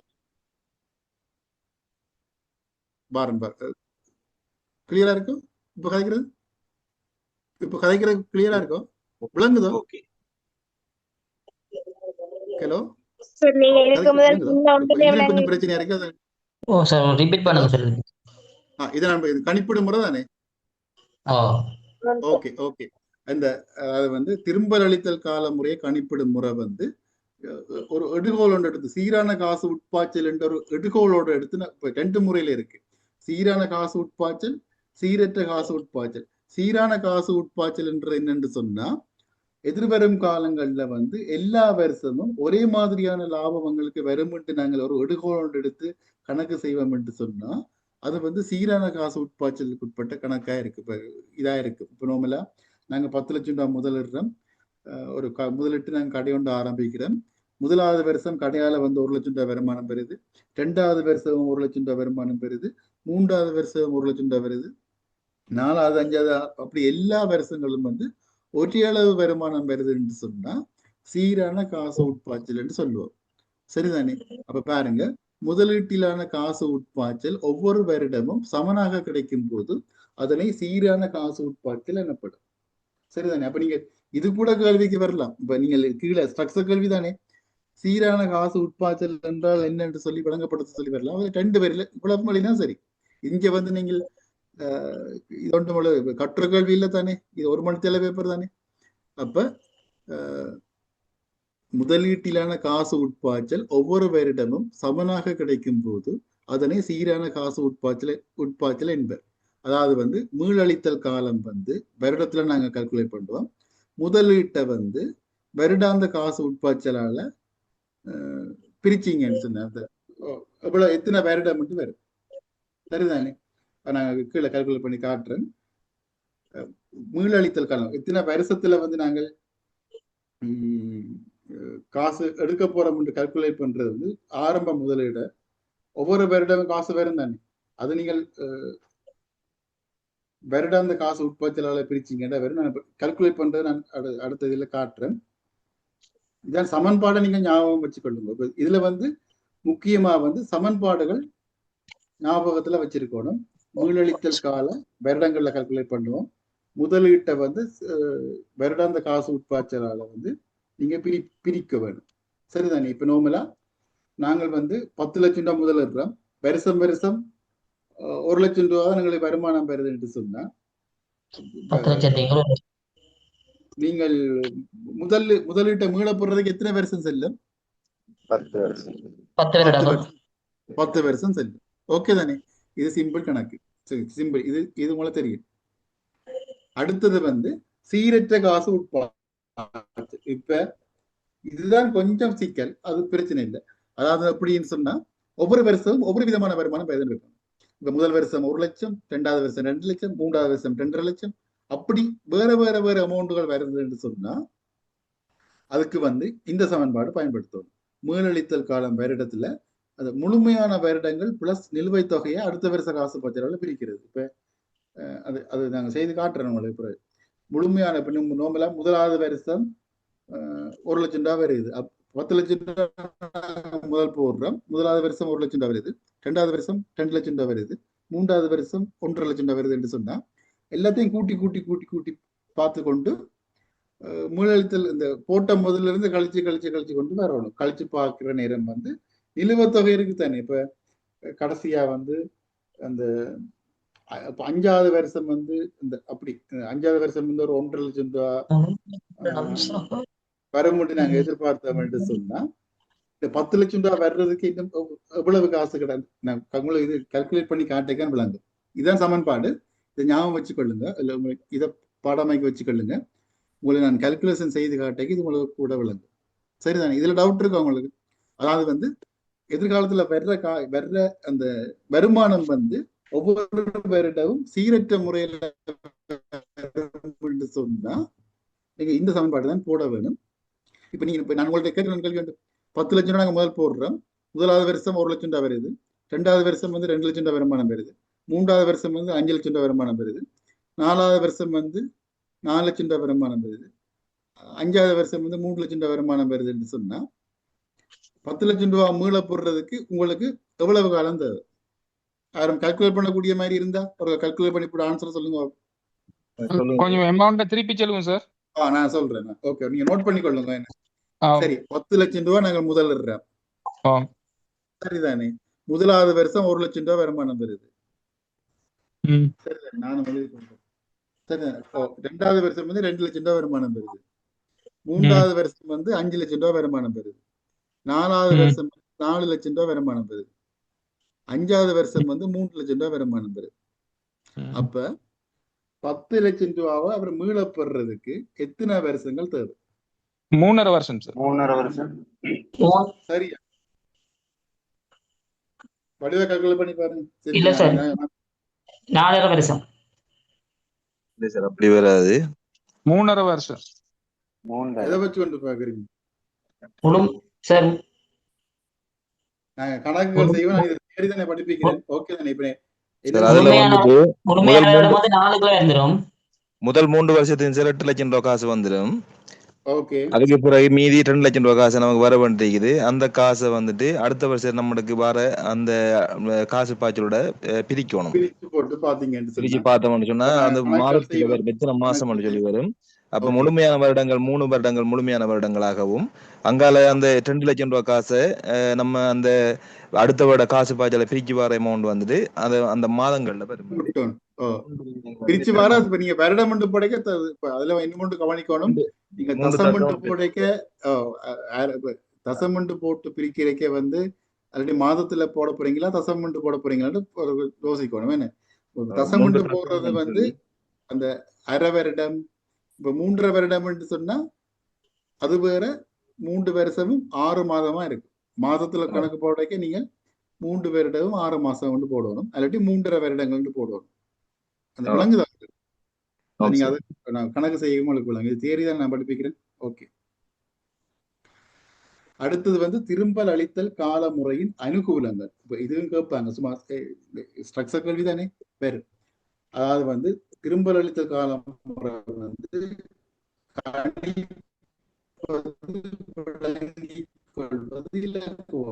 சிம்பிள். வந்து திரும்ப கால முறையில வந்து நாங்கள் உண்மை பெறுமதி கிளியர் இல்லாம இருக்குது. எந்த காலப்பகுதியில எங்களுக்கு காசுகளும் எல்லா காலப்பகுதியை வந்து நான் கால்குலேட் பண்றது இல்லை. அந்த அன்ஸ்டேபிளா இருக்கு. Okay okay. இப்ப விளங்குதா?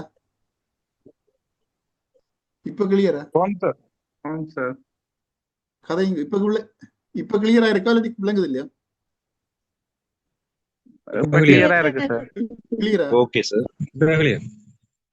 இன்டர்நெட் கொஞ்சம் இன்றைக்கு பிரச்சனை. நான் இப்ப திரும்பல் அளித்தல் கால முறையின் அனுகூலங்கள்.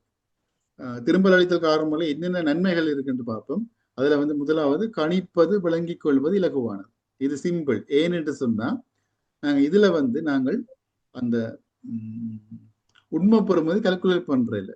உண்மை பெறுமதியை கால்குலேட் பண்ணாமல் முகப்பு பெறுமதியை மட்டும் வச்சுக்கொண்டு நாங்கள் கணக்கு செய்யறபடியா எங்களுக்கு வந்து கால்குலேஷன்கள் விளங்கிக் கொள்றதெல்லாம் இலகுவா இருக்கு. சரிதானே? அதை விட கிடைக்கும் தேறிய காசை நேரடியாக கருத்தில் கொண்டு மதிப்பிடலாம். இப்ப நாங்கள் எங்களுக்கு கிடைக்கிற காசை வந்து நாங்கள் நேரடியா தேறிய காசுன்றத வந்து செலவு போக வரவு, அதான் தேறிய காசு. வரவு செலவு தானே. செலவு போக டோட்டல் வருமானத்துல வந்து செலவு போக மிகுதி தான் தேறிய காசு. அதை வந்து நாங்கள் நேரடியாக கருத்தில் கொண்டு மதிப்பிடலாம். இப்ப நாங்கள் அந்த உண்மை பெறுமதி போன்றதுக்குரிய எந்த வித வட்டி வீதங்களோ உண்மை பெறுமதியை கால்குலேட் பண்றதோ அதுகள் சம்பந்தமா இது மிஞ்சி செய்ய தேவையில்லை. அடுத்தது வந்து ஒன்றுக்கும் மேற்பட்ட ஏற்கனவே படிச்ச மாதிரி எவ்வளவு விரைவாக நாங்கள் முதலீட்டை திரும்ப பெறலாமோ அந்த முதலீடு தான் சிறந்த முதலீடா இருக்கு. நாங்கள் எவ்வளவு விரைவாக நாங்கள் அந்த ஒரு முதலீட்டை நாங்கள் திரும்ப பெறலாமோ அந்த முதலீடு தான் சிறந்த முதலீடா இருக்கு. அடுத்தது வந்து அதான் சொல்லப்படுது, விரைவாக திரும்பக்கூடிய முதலீட்டை தெரிவு செய்ய உதவுவதனால் நவீன தொழில்நுட்பம் மற்றும் அரசியல் உறுதியின்மை காணப்படும் போது நட்ட அச்சம் குறைக்கப்படும். அதாவது வந்து பொதுவாக வந்து எந்த ஒரு முதலீட்டாளரும் அந்த திரும்ப எவ்வளவு விரைவாக திரும்ப எடுக்கக்கூடிய மாதிரி முதலீட்டை தெரிவு செய்யத்தான் விரும்புவாங்க. ஏனென்று சொன்னா எதிர்காலத்துல எங்களுக்கு தொழில்நுட்ப பிரச்சனைகள் வரலாம், தொழில்நுட்ப மாற்றங்கள் என்று சொன்னா இப்ப சிம்பிளா சொல்லுவோம், இப்ப கம்ப்யூட்டர் பிசினஸ்ல ஒரு இருக்கிறார் என்று சொன்னா புது மாடல் ஒன்று வந்துட்டு பழைய மாடல் அப்படியே தொங்கி போயிடும். அதே மாதிரி வேற நவீன இயந்திரங்கள் வந்தா பழைய மிஷினரிஸ் வீழ்படாம போயிடும். அப்ப அது ஒரு அச்சுறுத்தல். அதே மாதிரி அரசியல் உறுதியின்மைன்னு சொன்னா அரசாங்கம் வந்து டெக்ஸ்களை கூட்டலாம், டெக்ஸ்களை குறைக்கலாம், இறக்குமதி கட்டுப்பாடுகளை ஏற்படுத்தலாம். அப்படி அரசியல் உறுதியின்மை காரணம் அது ஒரு காரணம். அப்ப விரைவாக திரும்பக்கூடிய முதலீட்டத்தை நாங்கள் வந்து தெரிவு செய்ய வேண்டும். அடுத்தது வந்து திரும்பல் அளித்தல் கால முறையின் பிரதிகூலங்கள் என்று சொன்னா இந்த திரும்பல் அளித்த கால முறையால நாங்கள் இந்த முதலீட்டு கால்குலேஷன் செய்கிறது இல்லை. இன்னும் மட்டுப்பாடுகள் இருக்குன்னு சொல்லித்தான் இங்க படிக்க போறோம்.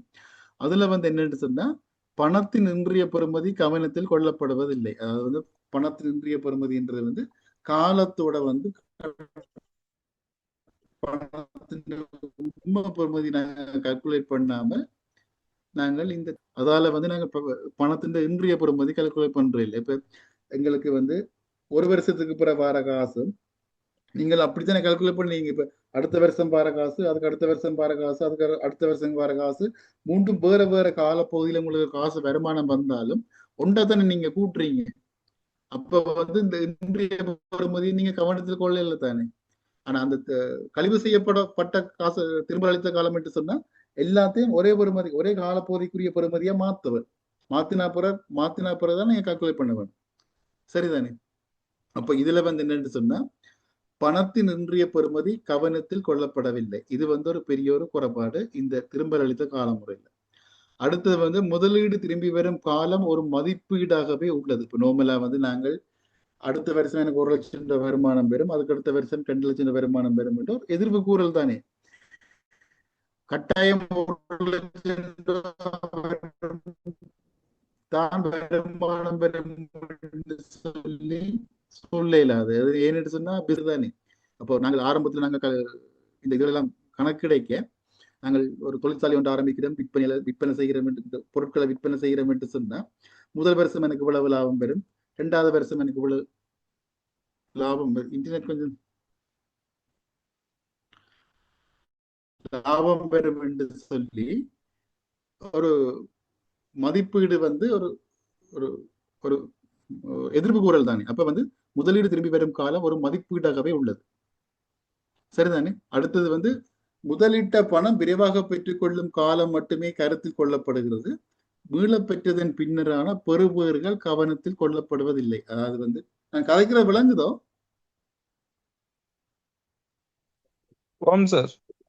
Okay okay.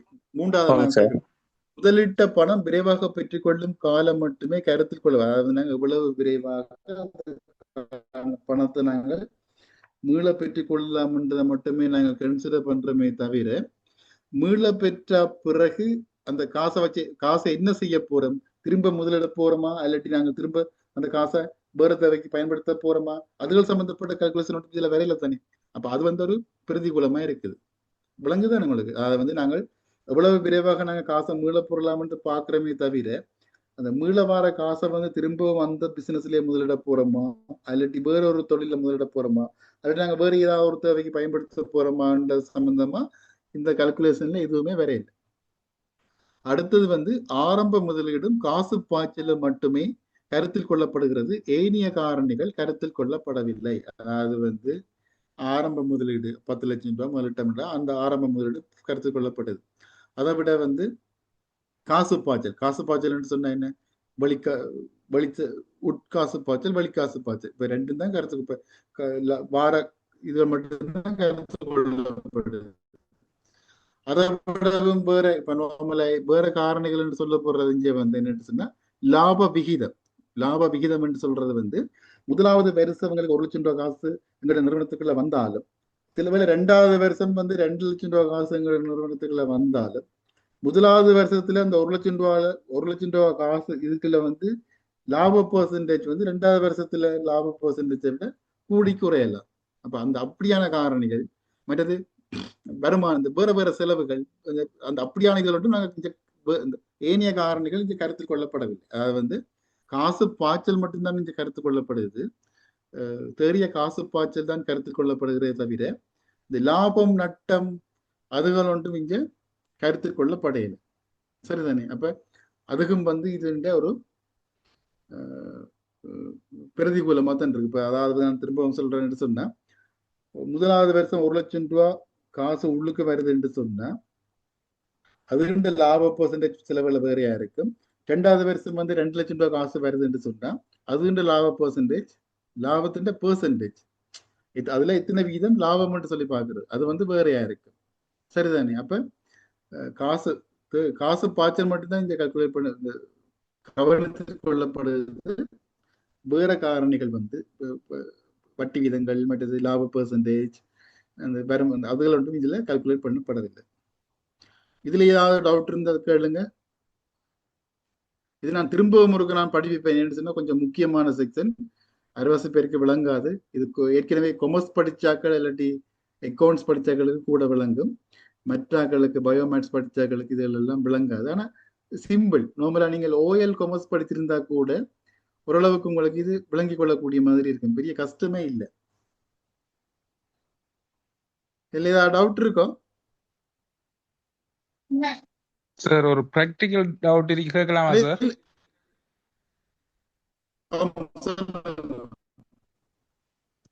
உண்மையா சார் நடந்த சம்பவம். ஒருத்தர் ஒரு ஒதுக்குப்புறத்துல ஆட்டு பண்ண ஒன்று ஆரம்பிக்கிறார். ஆனா அது தோல்வி அடைஞ்சி லொஸ்ட் ஆகுறார். ஆனா அதுல கொஞ்ச காலத்தால அவர் வாங்கினார் தான் அந்த வளவு.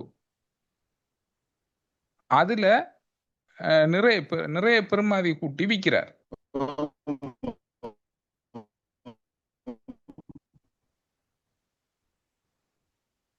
சார்.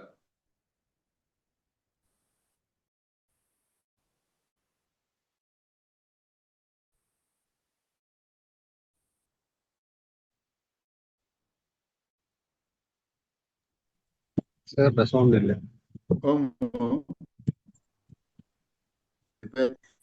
ஓமம் ஆட்டு பண்ணி சொல்லுவாங்க வெளியில எனக்கு வீட்டுக்குள்ள இருக்கிறபடித்தான் சில கவரேஜ் குறைவா இருக்கும் தெரியல. இன்றைக்கும் கரண்ட் வந்தபடியா அன்ஸ்டேபிள் தான் வருது. நான் கதைக்கிற விளங்குதோ இப்ப விளங்கு சார். Okay okay okay. நீங்க சொல்ல வாரது எனக்கு விளங்குது. அதாவது அவர் ஆட்டு பண்ண போட்டதால அவர் நட்டமடைஞ்சிருந்தாலும், ஆடுகள் விற்கிறது வேண்டது அதுகளால் அவர் நட்டமடைஞ்சிருந்தாலும், அவருக்கு காணின்ற பெறுமதியில ஒரு அதிகரிப்பு ஏற்பட்டதால அவர் லாபம் அடைஞ்சிருக்கார். அப்ப அதுதான் இதுல சொல்லப்படுது. இப்ப ஆரம்ப முதலீடும் காசு பாய்ச்சல மட்டும் கருத்தில் கொள்ளப்படுகிறது தவிர அந்த ஏனைய காரணிகள் அந்த அதுக்குள்ளதான் அந்த அந்த காணின்ற பெறுமதி, சொத்துக்களின்ற பெறுமதி மாற்றங்கள், லாப பெர்சன்டேஜ் மாற்றங்கள் மற்ற அதுகள் எல்லாம் இதுக்கெல்லாம் பெறும். சரியா? சரி சார். Okay okay okay. அதாவது இப்ப சரி, வேற யாராவது டவுட் இருந்தாலும் கேளுங்க. இல்லாட்டி நீங்கள் திரும்ப வாசிச்சு போட்டு அடுத்த கிளாஸ் வேணும்னாலும் கேட்கலாம். அடுத்த கிளாஸுக்கு இதைத்தான் ஒரு திரும்ப படிப்பேன்னு சொன்னா இது மிக மிக மிக முக்கியமான செக்டர். அதாவது கேஸ் ஸ்டடி என்று சொன்னா 2019ஆம் ஆண்டு 80 மார்க்ஸுக்கு இதுல கணக்கு வந்தது. 2021 நடந்தது எக்ஸாம். அதுல 2020 அதுல 60 மார்க்ஸுக்கு கணக்கு வந்தது. அப்ப இது மிக மிக முக்கியமான செக்ஷன். கட்டாயம் திரும்ப திரும்ப படிக்க வேண்டும். சரிதானே? இதோட நாங்க நிப்பாட்டலாம் என்று பாக்குறேன். நீங்க இருக்க வடிவ இன்னும் ஒரு டியூட்டும் போட்டிருந்தா நான் டைம் இல்லை. இதுல இருக்க வடிவா படிச்சுட்டு வாங்க. சரிதானே? இப்ப நான் ஒரு சின்ன ஒரு கதையொன்றோட நான் நிப்பாட்டலாம் இருக்கேன் இந்த வகுப்பை. இவ்வளவு நான் என்னன்னு சொன்னா, இப்ப இந்தியாவில ஐஏஎஸ் ஒரு எக்ஸாம் இருக்கு தானே, கேள்விப்பட்டிருப்பீங்க. இலங்கையில SLAS SLPS மாதிரி இந்தியாவில ஐஏஎஸ் ஒரு எக்ஸாம் இருக்கு. அப்போ ஒரு நான் கதைக்கிற விளங்குதோ? Sir okay okay okay okay. இந்தியாவில ஒரு ஐஏஎஸ் ஒரு எக்ஸாம் இருக்கு. அப்ப ஒரு பிள்ளை உண்டு ஒரு பேராசிரியர்கிட்ட போய் ஐஏஎஸ் எக்ஸாமுக்கு படிக்க போறேன்னு சொல்லி கிளாஸுக்கு போவான். அப்ப அந்த பேராசிரியர் என்ன சொல்லுவாருன்னு சொன்னா, நாளைக்கு நீ கிளாஸுக்கு வரைக்குள்ள ABCD செட் மட்டும் வடிவா படிச்சு கொண்டு வா, 1க்கு 10 தரம் வடிவா படிச்சு கொண்டு வான்னு சொல்லி அனுப்பி விடுவார். அப்ப இந்த பிள்ளை வரும் நான் ஐஏஎஸ் எக்ஸாமுக்கு படிக்கிறதுக்கு போறேன், அவர் சும்மா ABCD செட் மட்டும் படிக்க சொல்றாரு. நான் அது நர்சரியில படிச்சுட்டு இருந்தானே, அதுக்கு பிறகு இங்கிலீஷ் மீடியத்துல நான் ஸ்கூல் எல்லாம் படிச்சினான், டிகிரி எல்லாம் இங்கிலீஷ் மீடியத்துல முடிச்சினான், இந்த ஆள் என்ன ABCD படிச்சு கொண்டு வர சொல்றதுன்னு சொல்லி போட்டு அடுத்த நாள் திரும்ப போற கிளாஸு போனால் அவர் கேட்பார், ABCD செட் மட்டும் நீ ஒழுங்கா ஸ்பீடா சொல்லுன்னு சொல்லு. அப்ப இவ சொல்லுவா ABCD செட் மட்டும் சொல்லுவா. அப்ப திருப்பி அவர் பேராசிரியர் கேட்பார், செட்டுல இருந்து A மட்டும் ரிவர்ஸ்ல ஸ்பீடா சொல்லு. இவால சொல்ல இல்லாம போயிடு. அப்ப அவர் சொல்லுவார்,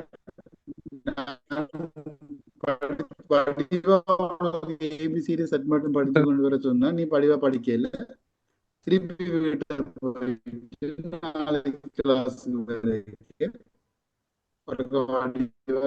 ஏபிசிடி மட்டும் படிச்சு கொண்டு வருவேன்.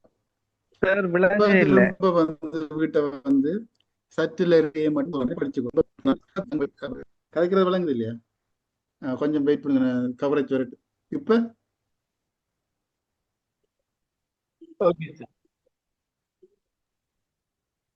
சரி, நான் இது கதை விளங்க முதல்ல இருந்து சொல்லுவா கதையே, அதை இடையில இருந்து சொல்லுவாங்க. ஏபிசிடி ஆர்டர்ல சொன்ன விளங்குனது, ரிவர்ஸ்ல சொன்னது அதுக்கு பிறகு சொன்னீங்கடா. சரி சரி சரி, ஓகே ஓகே. இப்ப நான் முதல்ல இந்த கதை சொல்றேன், டக்குன்னு கவரேஜ் பிரச்சனை. ஓகே, ஒரு இந்தியாவில் வந்து ஐஏஎஸ் படிக்கிறதுக்கு ஒரு பள்ளி ஒன்று பேராசிரியர்கள்ட்ட போவா.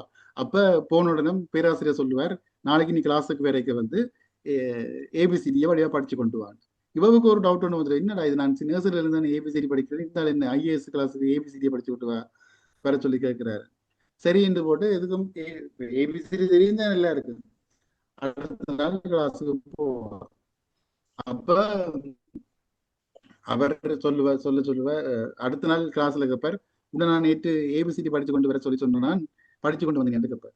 இப்போ ஓமெண்ட் சொல்லி போட்டு சொல்ல, அப்ப ஏபிசிடி நீ ஸ்பீடா சொல்லு, ஏல இருந்து சட் மட்டும் சொல்லு. அப்ப சொல்லுவான். அப்ப உடனே அடுத்ததாக சொல்லுவார், சட்டில இருந்து ரிவர்ஸ்ல ஏ மட்டும் சொல்லு. இவால சொல்ல இல்லாம போயிடும். சரிதானே? அப்ப சொல்லுவார், நீ வடிவா படிக்கல ஏபிசிடியை நீ வடிவா படிச்சுட்டு நாளைக்கு திரும்ப கிளாஸுக்கு வா.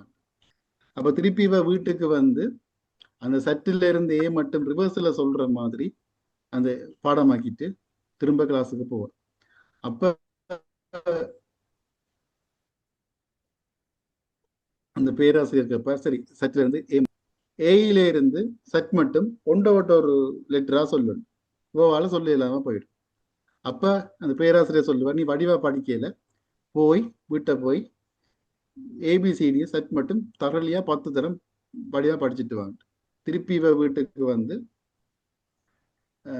என்ன வடிவா ஒன்றோட்ட ஏ அடுத்தது பிஏ விட்டு சி, அப்படி அந்த ஓர்டர்ல சொல்ற மாதிரி படிச்சு கொண்டு போவான். அது அடுத்த நாள் போய் அந்த பேராசிரியருக்கு சொல்லுவான். திருப்பி பேராசிரியருக்கு அப்புறம் அதை ரிவர்ஸ்ல சொல்லு. அப்போ இவால அது சொல்ல இல்லாம போயிடும். அப்ப இவருக்கு கட்ட மாத்திரம் வந்துடும், என்ன, நான் ஐஏஎஸ் எக்ஸாமுக்கு படிக்கிறதுக்கு வந்து நிற்கிறேன், நீங்கள் சும்மா அந்த நர்சரி பிள்ளைகள் மாதிரி ஏபிசிடியை படிப்பிக்க சொல்லி கொண்டு நிற்கிறீங்களேன்னு சொல்லி. சரிதானே? அப்ப அதுக்கு பேராசிரியர் ஒரு பதில் ஒன்று சொன்னவர். அது என்ன பதிலா இருக்கும் நீங்க எதிர்பார்க்குறீங்க? யாராவது ஒரு ஆள் சொல்லக்கூடிய மாதிரி இருந்தா சொல்லுங்க.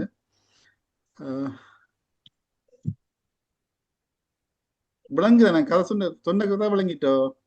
அவன் அந்த பொறுமையை ஜோதிச்சு பாத்துருக்கிறா சார், கடைசி வரைக்கும் இல்ல இல்ல இல்ல இல்ல அது இல்ல. ஏபிசிடி ஒழுங்கா தெரியா அதுக்குள்ள ஐஏஎஸ் எக்ஸாம்ல வந்தாண்டு கட்டிப்பார். இல்ல இல்ல இல்ல, இந்த அறிவுரைகளை சரியா பின்பற்றாவான்றத பரிசோதிச்சிருப்பார். இல்ல எதை படிக்கிறோம்ன்றது முக்கியம் இல்ல, எப்படி படிக்கிறோம்ன்றதுதான் முக்கியம். சொல்றத மட்டும் செய்யறன்னு சொல்லி சொன்னா எல்லா விதத்திலையும் சரி. இப்ப அதாவது வந்து இப்ப என்னன்னு சொல்றது, அறிவுக்கு படிக்கிறதுன்றது வேற, போட்டி பரீட்சைக்கு. இப்ப நார்மலா நீங்கள் ஓஎல்ஏஎல் எக்ஸாம் எல்லாம் எடுத்திருப்பீங்க, சரிதானே? கேம்பஸ் யூனிவர்சிட்டியில எக்ஸாம் எடுத்திருப்பீங்க. அங்கே எல்லாம் வந்து உங்களுக்கு வந்து எக்ஸாம் பேப்பர் வந்து உங்களோட அறிவை சோதிக்கிறதுக்காண்டி தான் எக்ஸாம் நடத்தப்படும், சரிதானே? அந்த ஓஎல்ஏஎல் எக்ஸாம், யூனிவர்சிட்டி எக்ஸாம் எல்லாம் உங்கள்கிட்ட இருக்கிற அறிவை சோதிக்கிறதுக்காண்டி படிப்பிச்சு போட்டு அதுக்கு இருந்து கேள்வி வரும். Connection unstable. ஓகே, விளங்குதா? கதைக்கிற விளங்குதா? Hello, right. நீங்கள் படிச்சிருந்த ஓஎல்ஏஎல் எக்ஸாம், யூனிவர்சிட்டி எக்ஸாம் எல்லாம் உங்களுக்கு எக்ஸாம் வைக்கிற இனத்துக்குன்னு சொன்னா உங்களோட அறிவை சோதிக்கிறதுக்காண்டி தான் எக்ஸாம். இந்த போட்டி பரீட்சைகள் எல்லாம் இனத்துக்குன்னு சொன்னா இப்படியான ஆக்களை எப்படி உங்களோட விவேகத்தை சோதிக்கிறது, அறிவு வேற விவேகம் வேற, உங்களோட புத்தி கூர்மையை சோதிக்கிறதுக்கான எக்ஸாம் தான் இந்த போட்டி பரீட்சை, சரிதானே?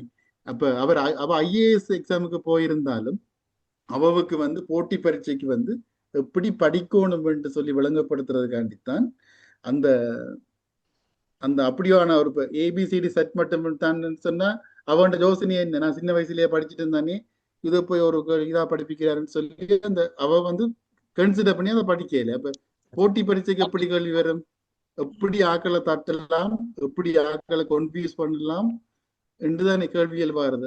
அதாவது வந்து போட்டி பரீட்சைகளுக்கு வர கேள்வியல் வந்து எப்படி இருக்கும் என்று சொன்னா, ஒரு ஆள் விவேகத்தை சோதிக்கிற மாதிரியான கேள்விகள். விவேகத்தை சோதிக்கிற என்று சொன்னா அறிவை சோதிக்கிற கேள்விகள் இல்லை. இதுகள் எல்லாம் வந்து என்ன நோமலா வந்து இப்ப நான் இப்ப உங்களை படிப்பிக்கிறதுகள் எல்லாம் ஒரு ஓஎல் பிள்ளைக்கு படிப்பிச்சா அந்த பிள்ளை வழியா செய்யும்.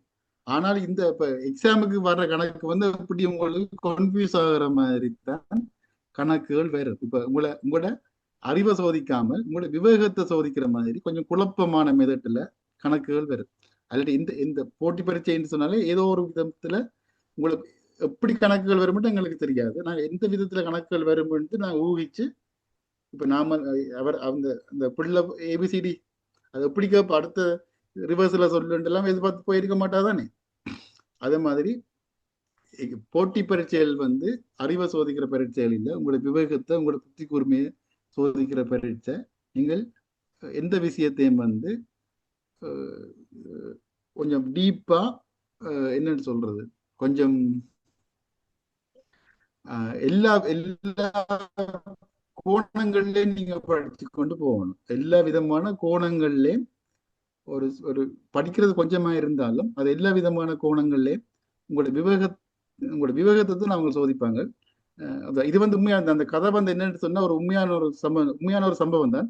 ஒரு கதை வந்து திரும்ப ஒரு காலத்துல கலெக்டரா வந்து போட்டு, இப்ப இந்தியாவில கலெக்டர் தான் சொல்லுவோம், மாவட்ட ஆட்சியர் வந்து போட்டு ஒரு பேட்டி ஒன்றில் சொன்ன கதை தான் உங்களுக்கு சொன்னார். இப்படி ஒரு ஆள்கிட்ட நான் கிளாஸுக்கு போனேன், அவரால் தான் நான் இப்படி ஒரு கலெக்டரா வந்திருக்கிறேன், அவர் இப்படி போட்டி பரீட்சைக்கு எப்படி தயாராகும் என்று விளங்கப்படுத்தினபடியாத்த நான் இந்த இடத்துக்கு வந்தேன் நான் என்று சொல்லி அவ ஒரு மேடை ஒன்றில் பேசின ஒரு பேச்சை தான் உங்களுக்கு நான் கதையா சொன்னேன்.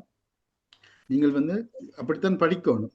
சரிதானே? நான் இதோட நான் இந்த கிளாஸை நிப்பாட்டலாம் என்று பார்க்குறேன். நான் அடுத்த கிளாஸ் வந்து நான் எப்போ போடுவேன், நான் வாட்ஸ்அப் குரூப்ல நான் போட்டு வரேன். இதுகளில் நீங்கள் யாராவது திரும்ப திரும்ப படிச்சு போட்டு விளங்காதகள் இருந்தா கேளுங்க.